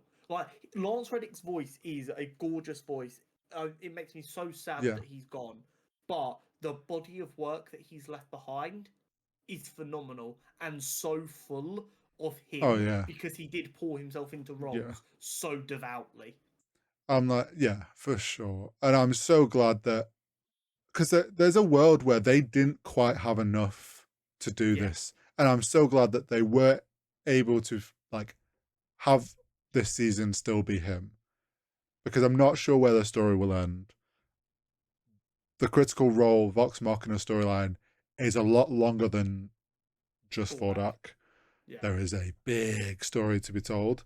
So we'll see. We're lucky, we might not have too much Thordak without Lance Reddick. Possibly, which obviously is they'll have to cross that bridge. But it was great to have him. Obviously, it's been a long time since I watched the live show. There were some things that I've picked up on that I'm foggy if that actually happened or if it's a reference to something that happened. One that I'm pretty sure is just a reference. Whether it comes back again, I don't know, was the spice thing. Okay. So when Scanlan's just stood in Ankarel and some guy comes up and goes, "Spice?" That guy looks like Matt Mercer, right? He was animated to look like Matt Mercer. So I'm not losing my mind, right? It's made to look like Matt Mercer and it's his voice. In the live show, I'll call it the live show because they're actually playing. Yeah. I'm pretty sure Matt didn't do anything like that. They got to Ankarel. Scanlan was like, "I want to find some drugs." Don't know how. It was obviously some in joke that they were having at the time, and it happens in D&D games. You want to find. Yeah. So he tried to do a check to find out information. Didn't get anything. Got wind of a word called spice somehow, and I'm trying to remember if it was a character like this had said it or if he literally just walks down the street going, "Spice." And he literally just he was literally he'd be like, "Anybody got spice?" Spice. And I don't want to spoil anything because I think they will touch on it, but he gets sold some spice, and a funny story occurs from that. But that was funny to just get embodied. Yeah, but I saw that I was like, I looked at the character. I'm like, that looks like Matt Mercer. Am I losing my mind here? The funny thing I've noticed, and I think they've done it in the other seasons as well, because Matt obviously voices, the DM does all the NPCs. They have had fun a few times where they've made an NPC look very similar to Matt. This is obviously meant to be a running joke of they all look like the DM because he is all of them. I like the idea of Matt going through the scripts for each season and just going, "This is my Stan Lee cameo. This is this guy here who does the funniest NPC in the season. I want them to have my face." It's definitely the funny moments he still voices, and then the artists are like, "Oh, why don't we make it look like you?" Yeah, But if we're going to use Matt's voice and he's not going to like really use his voice acting chops and it's going to be quite Matt, we'll make it Matt. And that's fine. Because guess what? It's art. I want them to do like some female barmaid who has like a very like a female Matt, and you're like, that looks sort of like Matt Mercer. That would be very funny. The big talk I saw amongst fans, which was the Vex and Percy moment. And Vex. So this was spoiled on Twitter for me before I got there. Oh. I thought that it was going to be a case of he knocks on the door, it opens, she's there, and that's all we see. The way they mirrored Vex and Vax's relationship woes was incredible storytelling, first and foremost. But my God, Jenna has not watched any of Vox Machina. I'm trying to get her to start season 1. I had to get this done for the podcast. So I watched episode 3, which was the episode with this scene, on the sofa last night with Jenna. First time she's ever seen the show. Oh, that's brilliant. What an introduction. So like, she wasn't like paying loads of attention, but I'm just sat there like, you know, like the meme, like when you're watching a film with your parents. You're like, I'm just alone. I'm like, it isn't normally like this. Like, we've been waiting for this for like 3 seasons. I'm totally not interested in this at all. So the fans Vex got it going on.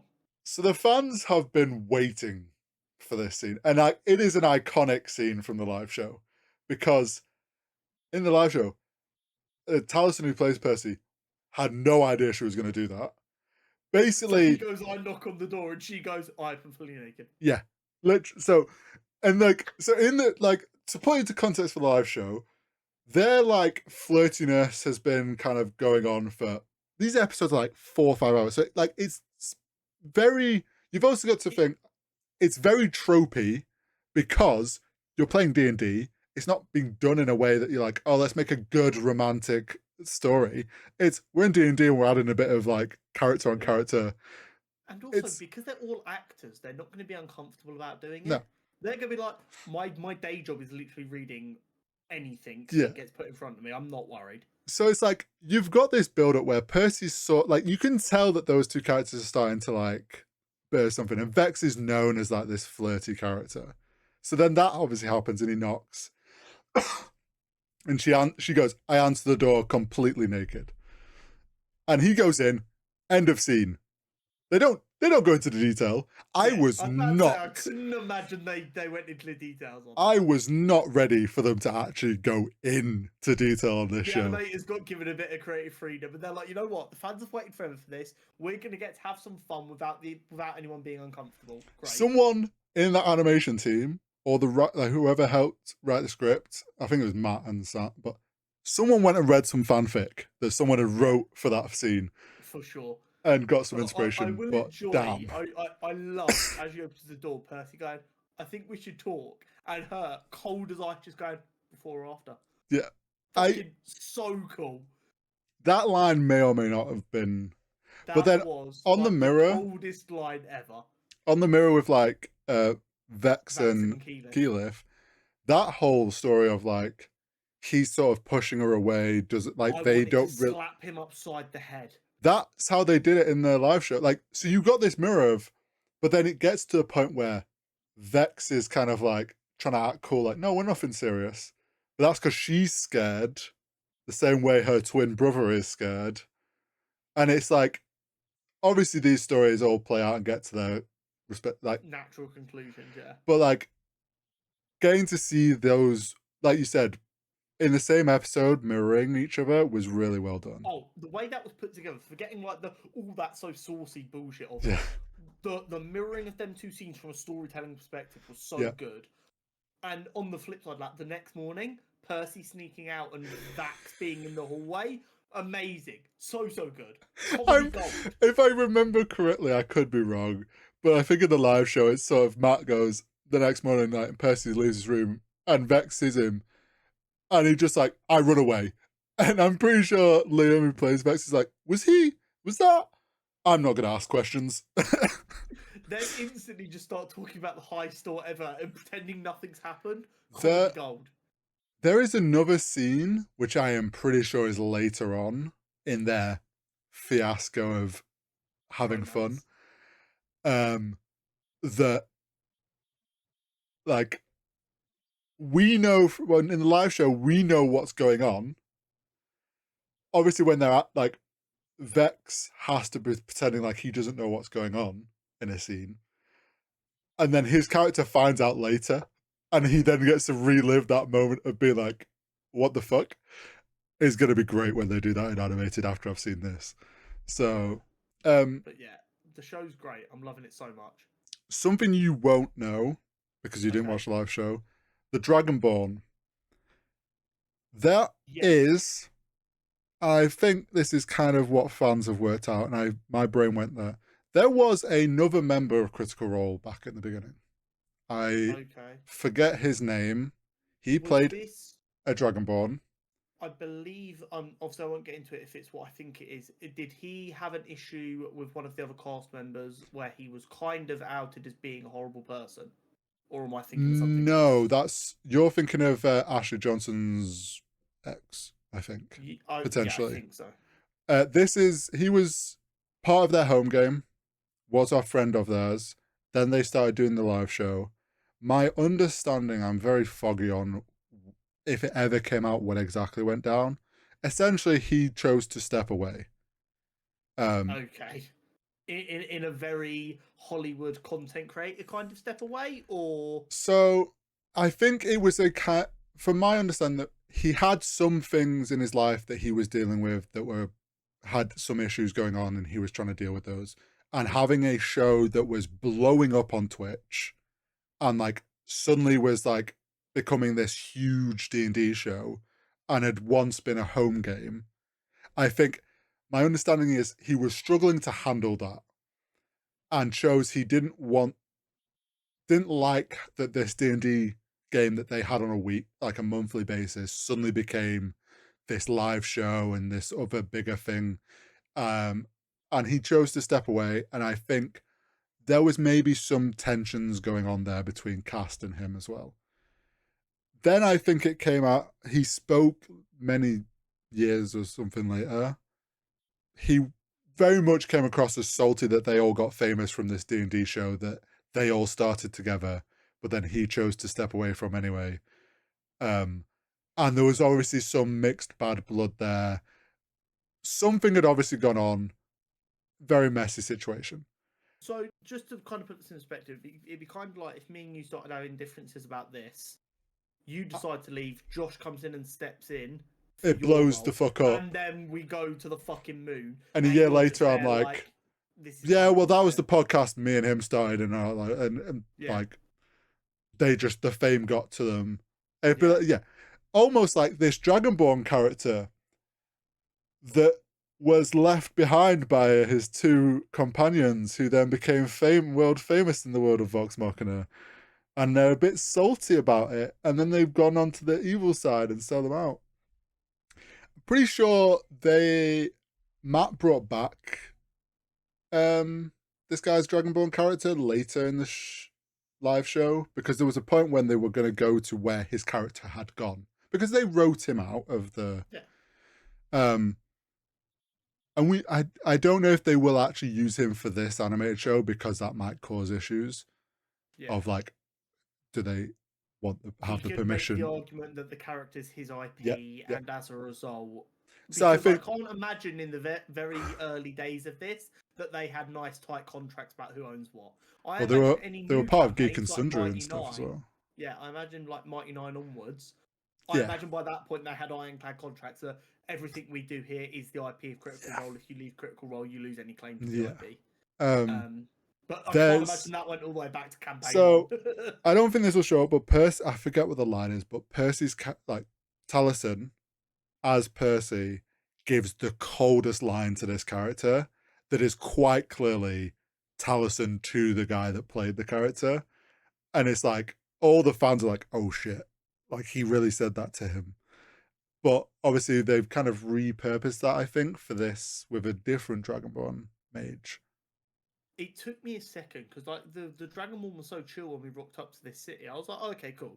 It's one of them because it happens to you as a person. Sometimes you think a person's angry at you than they Yeah. actually are, and after a little bit of time, they've actually got over it. But because you haven't seen them, you assume they're still angry. But then when we heard the rumblings of the dragon, I don't know. This might be racist. I was just like, shit, they're a dragonborn. Are they on the side of the dragons? Is that racist? D&D people, let me know if I'm doing a racism there. So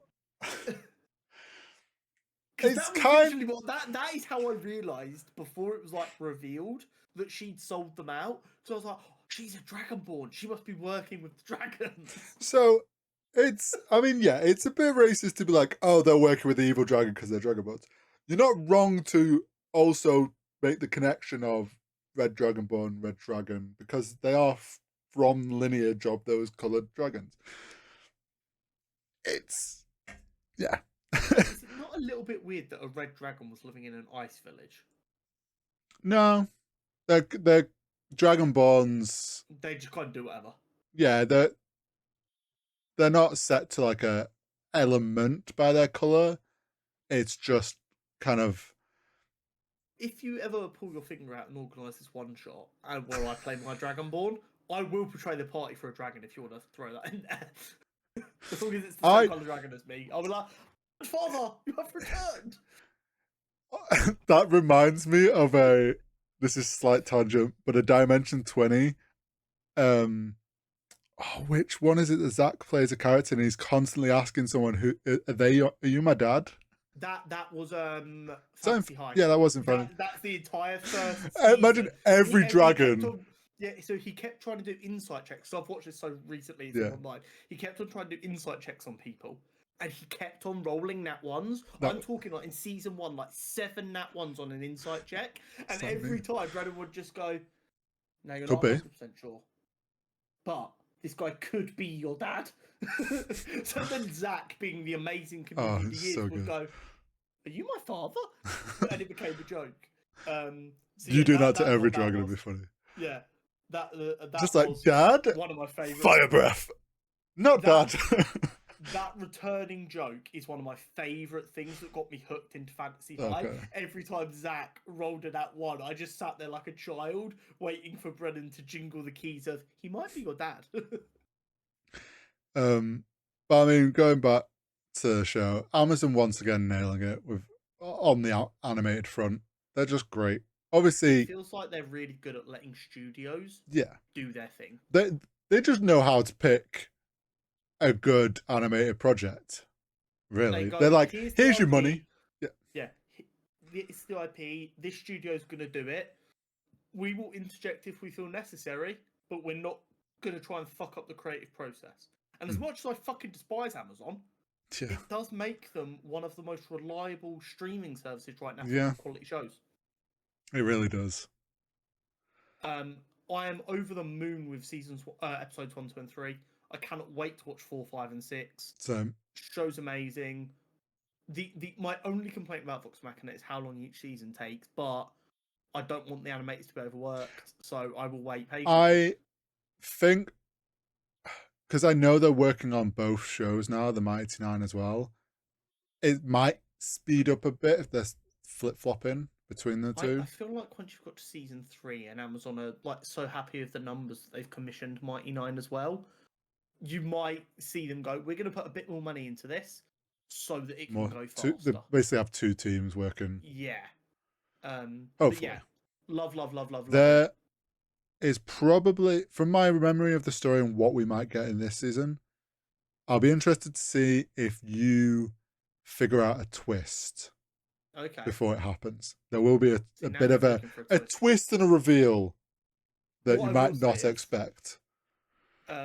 Jenna was watching episode 3 with me, like I said, and I was explaining to her how I love Grog, because Travis is quite an intelligent person, and an intelligent person trying to play an idiot is actually very difficult. Yeah. But because Travis is so good, he does it in an incredibly funny way. As I finish that sentence is when they get into hell, and Vax goes, this, and he goes, and this is a rock. He's like, what? No, this. It's like, yes, this is a rock. I'm pretty sure he just did that on a table to get a laugh. Yeah, I'm cracking up at this, and Jenna's like, "Okay, cool, I get why you love Grog." I'm like, It's also Grog is my hero. there's also the scene in our Crow Pike's like, "We're not here to make trouble," and he goes, "I thought that's what we always do." Travis playing Grog as an idiot by It's just making jokes but in a dumb voice yeah. is the perfect way to play an idiot. Just he's done the thing which is the greatest way to do it, which is like you take everything literally, Yeah, and he just like randomly spits out responses to those which you as a normal person would not expect a response. no, it's so good. He's So much great. love for these characters. I adore these characters with my whole heart, and I only wish good things for them. Right, Joker Folie et Deux. Yes, the controversial This might film be, yeah, of the this year. might be the most controversial film of the year. So what we're gonna do is we're gonna do a little bit of a chat about the controversy around it, Uh-huh. and then we're gonna get into my review. So Twitter was very unhappy with this film straight away, to the point where I actually got a little bit worried. I was like, Okay. "Oh shit, have they actually fucked it?" Because we knew they were trying something risky. Yeah, we did. And we were like okay with that risk. We accept you're going to miss the mark. And so much of Twitter being unhappy, I was like, "Oh shit, maybe they missed the mark." But this is once again proof to me as to why you should always go and watch something yourself and make your own opinion. It got a cinema score of D, Right. making it the first ever comic book movie to get a score that low. Wow. Which means, according to Cinema Score, yes, according to them, it is worse than Morbius, Madam Web, S4, For the Dark World, Batman vs Superman, The Flash. I mean, just those first two. How is it worse than them? Yes, exactly. So I went in very kind of closed-minded in a negative way. I was trying to keep an open mind, but I was a little bit like, "Oh, this is gonna be shit. This is gonna be difficult." The film's gorgeous, man. Now, you know how much I hate sounding pretentious. Yeah. I'm not going to hold back, and I'm just going to use the words as they come. It might end up sounding pretentious as fuck, but I'm trying to just give an honest experience of the film. Okay. I am aware that I'm a very knee-jerk reaction person. I didn't vocalize my feelings about this film for 24 hours after leaving the cinema because I knew I had to sit with it for a little while. That's fair. It is, in the purest form, art. It Which makes doesn't you question surprise things. me. Yeah, it asks you as a viewer questions.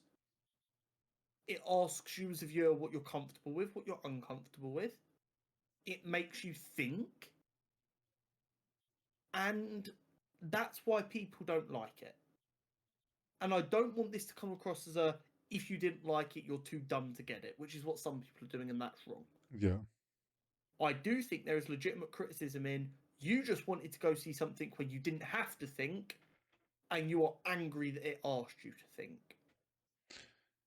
I think from what I've read, because obviously I haven't seen it, so from my viewing from the outside of social media and people's responses, I would say I think a lot of the people that are just like, worst film ever, went going expecting it to become more of a full-on comic book Joker film, thinking that that's where the story was gonna, like, we're gonna get like a Joker like Heath Ledger sort of direction, but have been given a film that was not in the direction they thought was going to go. So then they're like, "Oh, this isn't become what I thought it was. Oh, this is rubbish," because now I have to think about it. I completely agree. So, acting. Lady Gaga, Joaquin Phoenix, and Brendan Gleeson are all phenomenal. Like there is no ifs, ands, or buts. I genuinely believe if this wasn't a comic book IP, all three of them would genuinely be in with a very good chance at an Oscar. I genuinely believe that. Okay. Some of the best acting I've witnessed. as we film. said in the lead up to this film about if Lady Gaga pulls this off, she might be like the best dual talent in the world. Yeah. As far as I'm concerned, she is. I don't know of another soul on this planet that can sing as a singer as well as her and act as well as she acted in this film. I was so impressed. Okay. The cinematography and the art design were gorgeous. That doesn't surprise me for this, considering what we know. So beautiful. The drabness of Arkham and Gotham is there because it should be drab, but then they have these beautifully put in spots of color to give it a full room. The way they use light and warmth and color to give you something is right there, and that's what I mean when I say this is in its purest form art. It's literally what I've been screaming for, in the sense of comic book films need to actually respect themselves a little bit more and go, yeah, we're serious art as well. Now, it's fine if you don't like the film because it is art. And when it comes down to art, it actually stops being about whether it's good or bad. It's whether you enjoyed it, whether you see value in it. So people not liking it, I'm actually completely fine with, because it's not like a lot of the MCU films where it's kind of an objective thing because of the way they're made. Yeah, I get Does what that you make mean. sense? Yeah. Because the film is asking questions of you, you can go, I don't like that. I don't think it's good. And going like us knowing that it was going to be pushing the boundary and trying. It's going to be. This isn't the best. Like, this is not to downgrade the film because obviously, it was going for that artsy fartsy, approach to a film, which lots of people don't like those films, and that's fine because you just want to go to a film and be entertained in the normal sense. The story was more compelling than the first film in every way, as far as I'm concerned. Okay. So the main concept of the story is Arthur's in prison, awaiting his actual trial. And the whole film centers around his trial. Yeah, which is the courtroom stuff. The entire ethos of the film is everyone is abusing Arthur. Right. And that's why people don't like it, because they realise they are complicit. And that is actually the point you're trying to make. Got you. So, you have the legal system, which is trying to get the death penalty for Arthur. When Arthur is clearly a mentally unwell individual. Yep. You've got the media, who wants to keep spinning this Joker narrative because it's good for ratings. So they're abusing Arthur for their own gain. You've got the Jokerites, or whatever you want to call them, who believe he's the Joker, who just want someone they can project their own ideas onto. Yeah. And then you've got Harley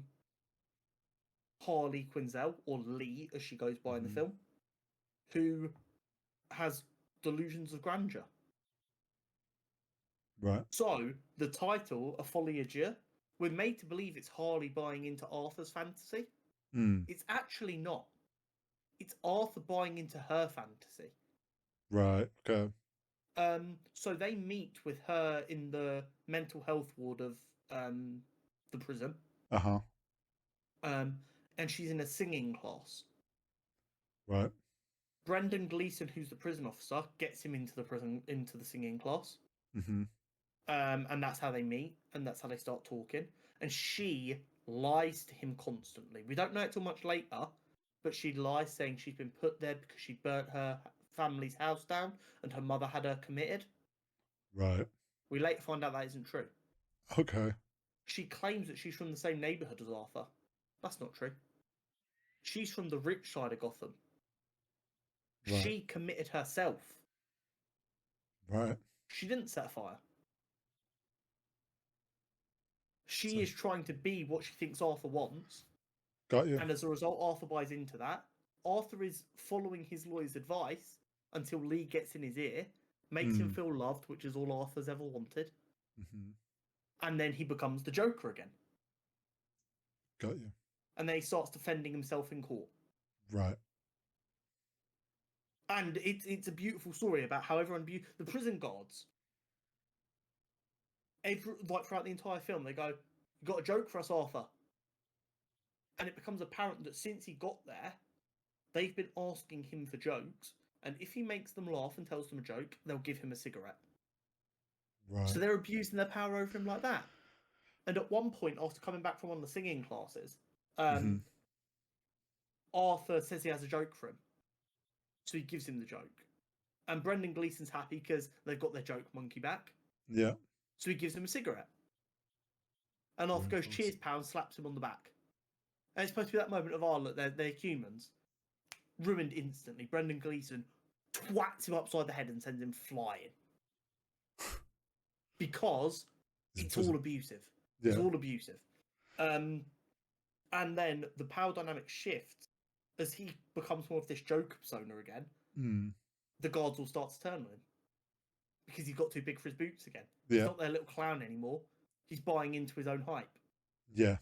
To the point where he gets back from prison from court one day, and they beat the shit out of him in the showers. Which, at the end of the day, this is Gotham. So yeah. Now, this is where a lot of controversy online about the stories come to pass. Okay. And it's also one of the main issues I have with the talking around it at the minute. There are claims online right now that Arthur gets raped, and that's when he flips back and undoes his Joker persona. Right. Which is supposed to be that shower scene. Right. There's no evidence that that's what's happened. They drag him into the shower. They start stripping him out of his Joker suit, which he wore in court that day. And then we don't see anything else. Right. So there is an implication that something more serious could have gone on. Yeah. It's not explicitly said. No. So I think it's unfair for these people who are trying to... And it is only people who are calling to hate the film who are saying the joke. He gets raped and then he stops being the Joker. What did the director mean by this? And it not being explicit doesn't mean it doesn't happen. No. But I also think it's very fair to say that there is ways you can read a scene. And I shit you not, when I saw that online, having just seen the film, I sat there for a solid 5 minutes trying to work out where this imaginary scene happened. And I had to go into the comments to see people discussing it to work out where they thought it was. Now, that could be me misreading it. As I said, this film is absolute art, so it is all about viewer intention. But I can tell you, at watching it, I never read that scene that way. Fair. So, the way I read that scene was he goes in there, he gets abused, he feels like shit, he's stripped of his identity as the Joker by them ripping his clothes off. They take him down to solitary confinement, where there are a few other people who, during his Joker persona, he'd riled up and kind of started a mini riot. Right. And then they start singing the song that got them put there again. Right. And Brendan Gleeson's character drags one of them out and starts choking him out. And you don't see this, you only hear it. And you hear the other guard saying to Brendan Gleeson's character, "Cap, calm down, you're going to fucking kill him. Calm down. And you hear this horrible gargling and scratching and fighting noise the entire time. While Brendan Gleeson's character just telling him to shut up, because he's trying to sing the song still. Yeah. And then it all goes silent and a thud hits the floor. So it's implied that he kills him. Yeah. And then the next day in court, you have the closing arguments. And he sits there and he goes, "I'm not the Joker." Right. At which point, Harley gets up and leaves the court. And all the other Jokerites who are in the court get up and leave the court. They all abandon him the second he's not what they want him to be. Yeah. Then, and this is where it gets a little bit crazy, but it does, obviously I'm talking about it in the third person almost, so you're not getting the full flow of the film. But at that point, a bomb goes off at the side of the courtroom. And two people in Joker masks come in, they grab him and they put him in the back of a car. Oh shit. And this is because the day before, when he's talking about how he's been wronged by the world, he says he just wants to blow it all up. a flippant phrase. How many times have I said I want to blow it all up? He literally says it like I do, in like a really flippant phrase. If we need to like rebuild the system. Yeah. And these fuckers blow up the side of the courthouse to pull him out and go, just like he said, man, we blew it all up. Showing that they don't listen to what the man's saying, they put their own feelings onto his words. Yeah. The film is amazing, in my opinion. I get why you might not like it. I think calling it a bad film or an insult is insane. Yeah, I think to call it an insult's a bit stretch. I think like one thing I've seen and like is like it's very worth saying that these people are obviously on the different side of a lot of spectrums to me. Someone said this film is a humiliation ritual because the wrong kind of people liked the first one. Now, for those of you who aren't as chronically online as me, a humiliation ritual is I'm going to call it made up because there's no evidence it's actually a thing. It's a made up thing that apparently the Illuminati do to people who don't do what they're told. So basically, they're claiming because they're a free thinker who does whatever they want to do, and they identified with the first film, they had to make this horrible second film, which is a humiliation ritual for them people. I think this film makes complete sense in the context of the first film, where Arthur has a break because he's been bullied and abused his whole life. Mm-hmm. He starts to buy into his own hype despite not understanding that he's still being bullied, which is then when he snaps and kills Murray at the end of the first film. Mm-hmm. Then in prison, he just starts to fall back into who he is because he's taking his medication again. Yep. Then he stops taking his medication. He has Harley in his ear, building the Joker back up. Mm-hmm. Then he goes to court where he sees all these people chanting for him. And he's in love with Harley, so he gets him more in his ear, and then it brings it all back to the surface. It's a story about mental health and how it's not taken seriously enough, and how when it comes to people as a society, we project our feelings onto them as a person. Yeah. And then forget that there's a person there as well. Arthur Fleck is not a good person, but they're a victim of the system. Yeah. And the entire film is about how Arthur Fleck has been victimized by everything all the time, constantly. And because he's the victim of so many people, he then becomes the villain. Yeah. When actually, and like in the film and through the court case, you get a little glimpse of it. But a lot of his lawyer before he fires her argument is the system had 1,000,001 chances to save Arthur Fleck and stop these 6 people from dying, and they failed time and time again. Yeah. I cannot recommend this film enough. But I think it also says a lot that the only person in the real world I've interacted with that didn't like the film, I got baited into the conversation at work by a good friend of mine. And they asked me if I'd seen it and what I thought. I said I thought it was really good. And someone spins around in their chair and goes, "That film was fucking shit." They obviously knew how they felt. And yeah, they did. And I said, "Why'd you say that?" And they're like, "Well, why were they singing so much?"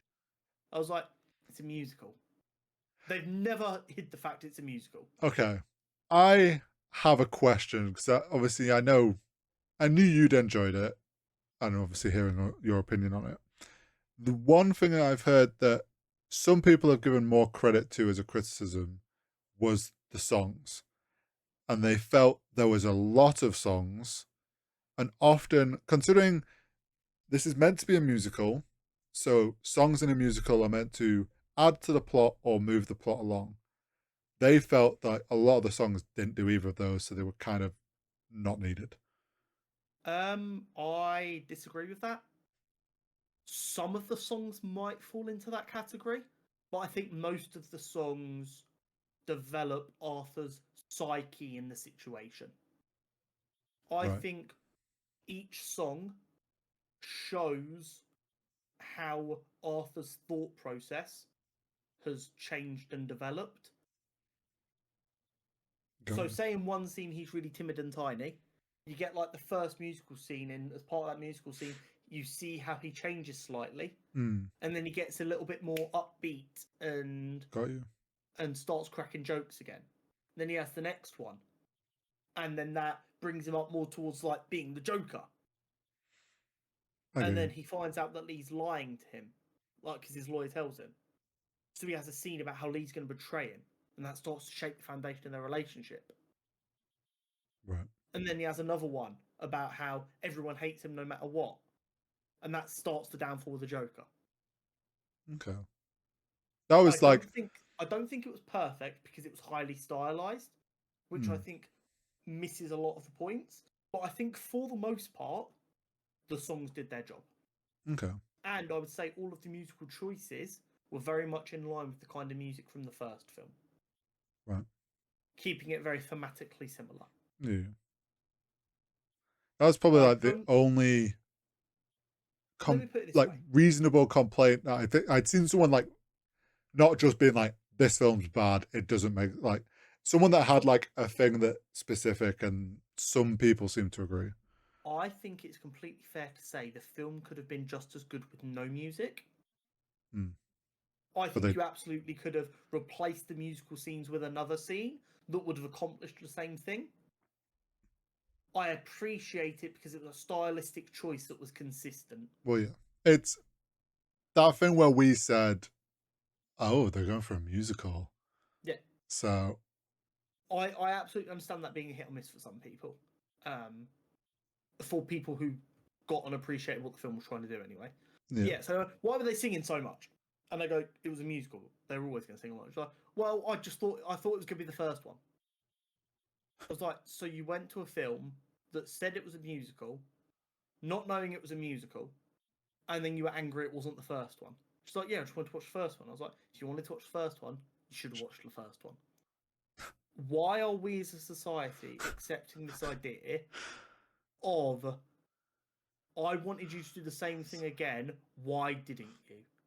Does that not just sound like art is dead talk? Yeah. But it's always in anything in life when someone's like, oh, I thought it was this, but they said it wasn't. Yeah, but I thought it was, so I'm angry that it wasn't. Okay, but you're angry at something that never was going to exist. Exactly. I can't recommend the film highly enough. I won't say exactly how the film ends because I think you do need to experience that. I really enjoy the film. I think even if you don't like the film, as long as you have fair discussion around it, that's completely fine. My big issue with the internet over this film has been the people who like the film are tweeting out like full tweet threads about their thoughts, the good and the bad. The people who don't like the film are quote retweeting the domestic box office of it and going, dog shit film. And I feel like when that's the case, if you're only going to say that, you're not worth listening to. Yeah. I mean, I have to say, I've seen Twitter, I only ever seem to see negative. Yeah. TikTok, I've had a few more so negative about the film of what I saw, or people not enjoying it, but not like aggressively not enjoying it. More just like, yeah, it wasn't a good film for me. It's weird. It's one of those films that going off the response and hearing your review of it, I think it's going to be one of them films that there are going to be people that just don't like it, and it is going to be a very Marmite sort of film. Either you like it or you don't, because you either like those sorts of films or you don't. And then it's also, I feel like it's going to be one of them films that 5 years down the line, people are like, no, that was a really good second film to that story. People just didn't really understand what it was when it first came out. You know how the last 5-6 years we've seen a lot of people like reimagining the history of a film, like trying to claim Amazing Spider-Man 2 is actually a really good film when it's not, but it was better than it deserved to be tarnished as. I have got a very strong feeling in 5-ish years, people are going to look back at the Joker and go, "What the fuck were you guys smoking? That film was so good." I think the problem we had was die-hard comic book movie fans wanted a Joker film. Were the first people to go see it. It's not the kind of film that's designed to appeal to them. No. And whether that's a good marketing decision or not is a completely different discussion. and their reviews flooded the market. So you had a lot of people who would be on the fence decide not to go, even if they might have ended up enjoying it. Mm. And then it took the second wave of people, because like 3-4 days later, when more people like me had seen it, I started to see a lot more balance on the timeline. Yeah, but a lot more mix. Yeah, it's. I think the best thing I can say is it's not perfect, but in a world where no one seems to want to try anything anymore, I'm happy this film exists. I get you. So yeah, that was Joker of Folie. I really recommend giving it a go, even if you're on the fence about it. Actually, make up your own mind. Yeah, it sounds like out of all films at the moment, that is one to definitely just go see for yourself. Absolutely. Should we talk about some nerdy news? Yes, we still have the news to go through, don't we? We do. Quite a packed week. Yes, as always. Not as always. I'm not saying as always. As it's been a longer time, this is all in chronological order. So we're going to start off with the tragically upsetting news that Dame Maggie Smith has passed away, coming up on 2 weeks ago now. I will be amazed if you haven't already heard the news, but anyone who's very important to some of the stuff we cover here, we always try and cover it and give our thoughts. I know that me and you have spoken about Maggie Smith on here before, and we both have a lot of love for her. This was one of them announcements of a celebrity dying that really was just kind of like you sit for a moment and you let yourself have a little tear. Yeah, it's that tough. I think the tough thing was the real, like, obviously an incredible actress that we've lost, but the tough realization is she was 89. 89. And it's survived like cancer twice. And it's like, damn, 89 is good age. And it's like, damn, we're gonna get to the point where we're gonna see a lot more of them. Yeah. Unfortunately, it's at that point where it's like, unfortunately, it's not a surprise that it's their time. And I think as on top of that, I'm then like, oh shit, how am I gonna be when Ian McKellen? Yeah. Because like they're all the same era. Her, McKellen, Patrick Stewart are three people that I've always adored. No matter what they've done, I've always been enamored with the way they act. And it's the realization that they're not going to live forever. Fucking sucks. Yeah, it does. But yeah, lots of love for Dame Maggie Smith, and long may her art live. Next up, according to the Hollywood Reporter, a Bane/Deathstroke team-up film is in the works, with Matthew Orton, who was one of the writers on Captain America: Brave New World, writing the script. It's an interesting team-up. Yeah, I was going to say, it's a very interesting team-up choice. I don't know if they've ever done anything really together in the comics.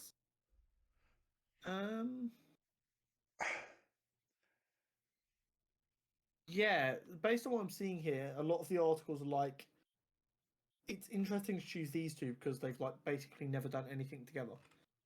Do you know what? This gives almost you a lot of room to try something. Yeah, it almost Maybe feels a versus film. Maybe possibly Deathstroke's been hired to kill Bane. It's just, do you know what this almost feels like? A little bit of like, oh, everyone loved Bane from the Batman films. Oh, everyone loves Deathstroke, the guy with the fucking swords, and let's just team them up. Is this DC's attempt at Deadpool Wolverine, do you think? I hadn't even thought of it like that. But you know what? What if it is, and they do a multiverse thing, and they go and pull, like, Christian Bale's Batman, and... It won't be, but it won't. Yeah, I'm curious to see what this comes. I'm kind of... We know so little about the DCU so far. Yeah. That I kind of just trying to be open-minded about everything until I have reason to be worried about it. Yeah. I don't know what that project could hold, but I'm probably going to go watch it. So I think I've watched Madam Web. Like, I will.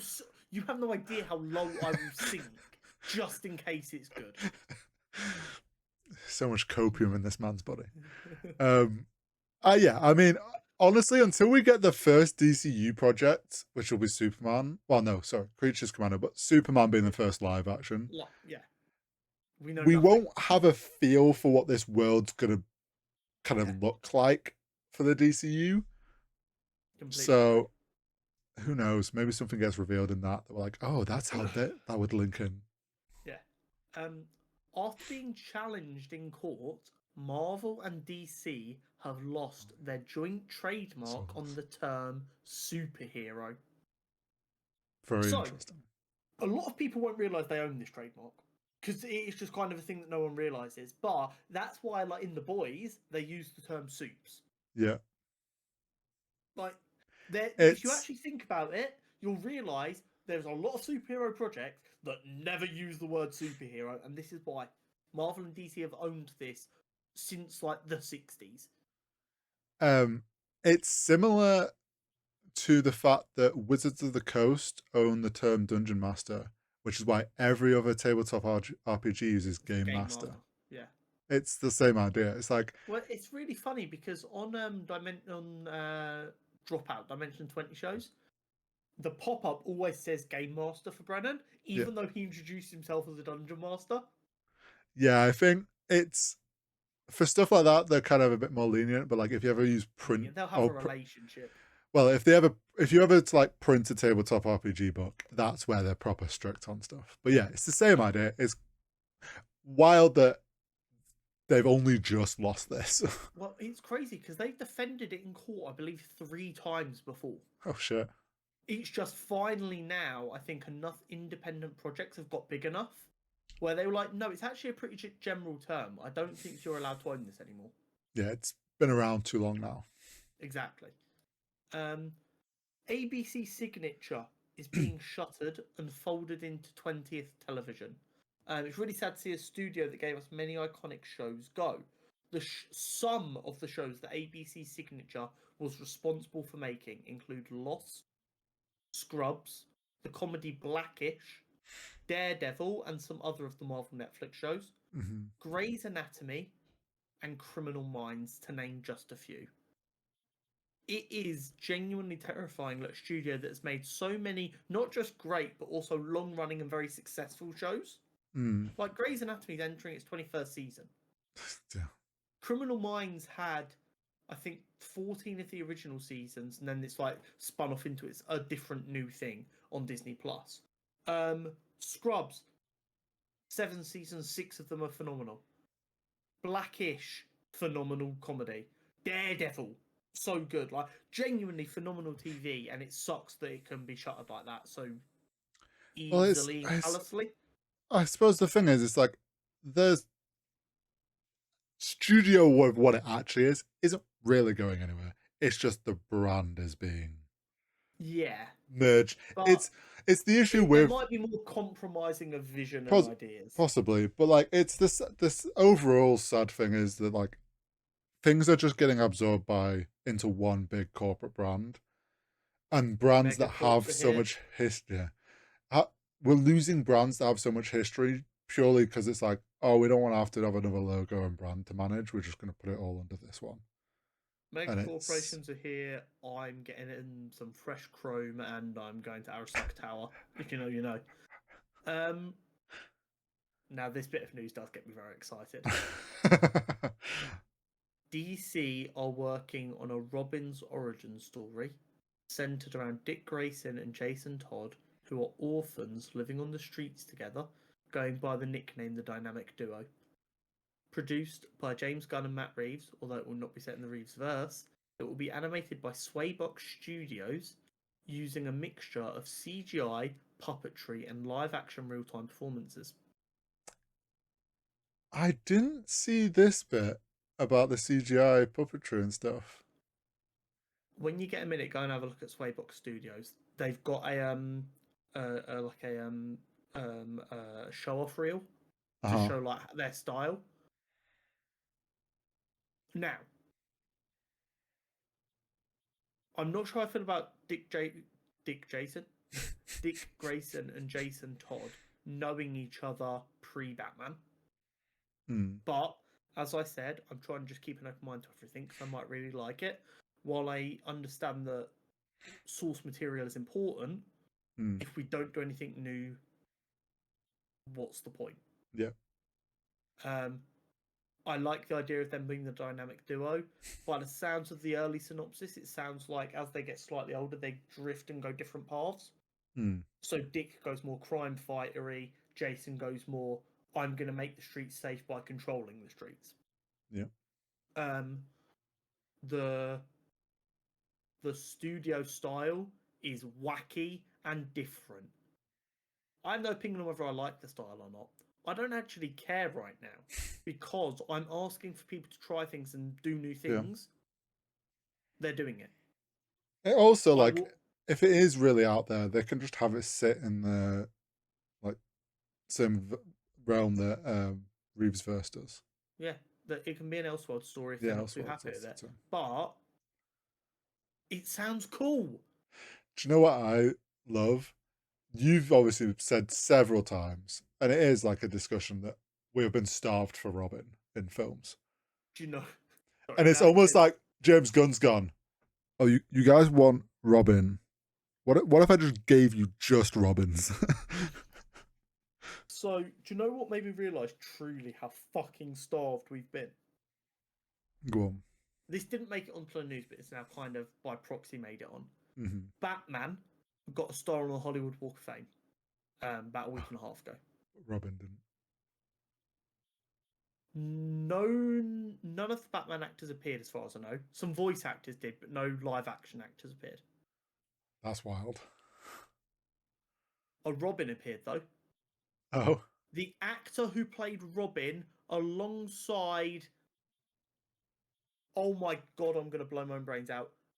Adam West's Batman in the 60s. That they're looking for a Robin to come along and celebrate Batman getting his own walk of fame. And let's go back to the Robin from the 60s to find one someone would give a fuck about. I'm going to say this one last time. Batman doesn't exist without Robin. Give us Robin. Do you know what's funny? Imagine trying to do a Batman film without Alfred. People would lose their fucking mind. Do you know what's wild? The amount of times we've had a Robin hinted. Yes. The amount of, like, name drop, but we never do anything with it. I mean, Christopher Nolan fucking named a character Robin instead of having Robin. I love Chris Nolan, but I've never wanted to punch that man more than when that happened. Right, the Spider-Man Noir series has begun filming with Brendan Gleeson, Lamar Morris, who was in New Girl, recently won his first Emmy, and of course Nicolas Cage. Yes. That's all we know about it. I'm very interested. Yeah, has potential to be really cool. Studios are reportedly assembling super fan focus groups to try and avoid social media backlash by showing them upcoming things and then letting them go, this is a bad idea. This, of course, resulted in massive backlash because... And I'm it's a bad idea. And I'm not actually going to try and dress it up prettily here. Okay. If you try and create this group, you are going to end up with a room of people who look like me and Horry, but think that people who look like me and Horry are minorities. That's what you're going to end up with. And as a result of that, you will never get anything good ever again. Imagine letting people who are super fans from, like, just look at Twitter for 5 minutes and imagine getting just scroll, just like search hashtag Star Wars. Oh, this is exactly where my brain went. 100 different people, put them in a room and let them look at what you've got planned. You'll never make anything good ever again. You've already... It's like, if you get the Star Wars super fans, I look forward to getting Luke Skywalker from ages 5 through to 76 or whatever. All of them are just Mark Hamill de-aged or aged up. Like there's no other actors. I don't trust super fans. No. Because as soon as you are a super fan, you are far too dedicated. Yes. So then you've got very skewed opinions. Do you know who you should trust? Creatives. Just let artists be out. Trust creative people. Let writers and actors and directors act, write, and direct, and then see what fans think. I know it's expensive. I know making films is expensive, but guess what? Cut the budget down to a reasonable number. Like Joker Folie, Deux didn't need to cost 200 million to make. It didn't.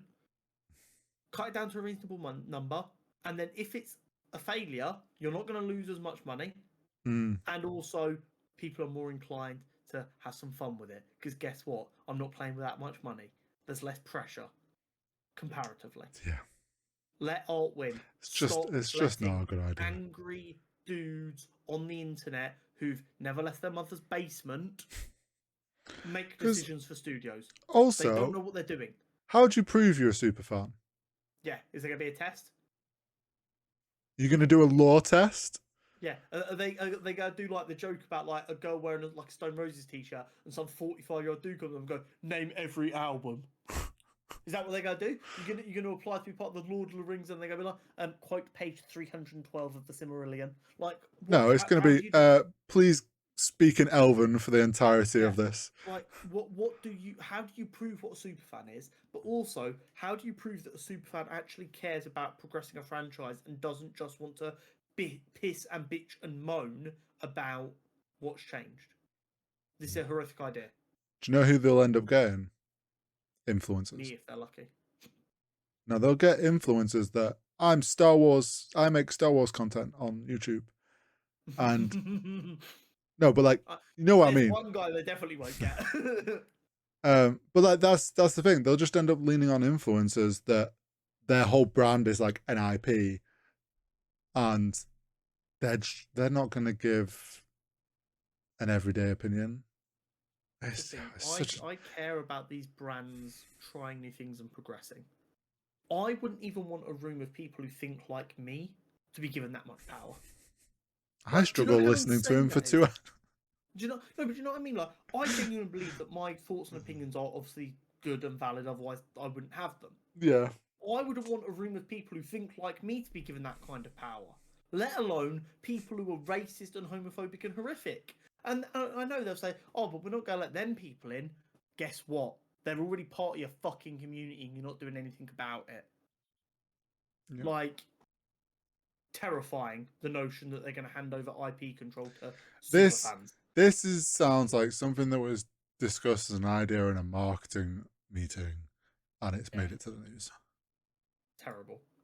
Todd Phillips says he thinks his time with DC is over after Joker 2. He thinks he's happy with the story he told through these two films, and he doesn't plan on doing anything else with them. It's fair. Not a massive surprise. If you've seen Joker 2, you know that kind of makes sense anyway. Rings of Power is expected to be renewed for a third season.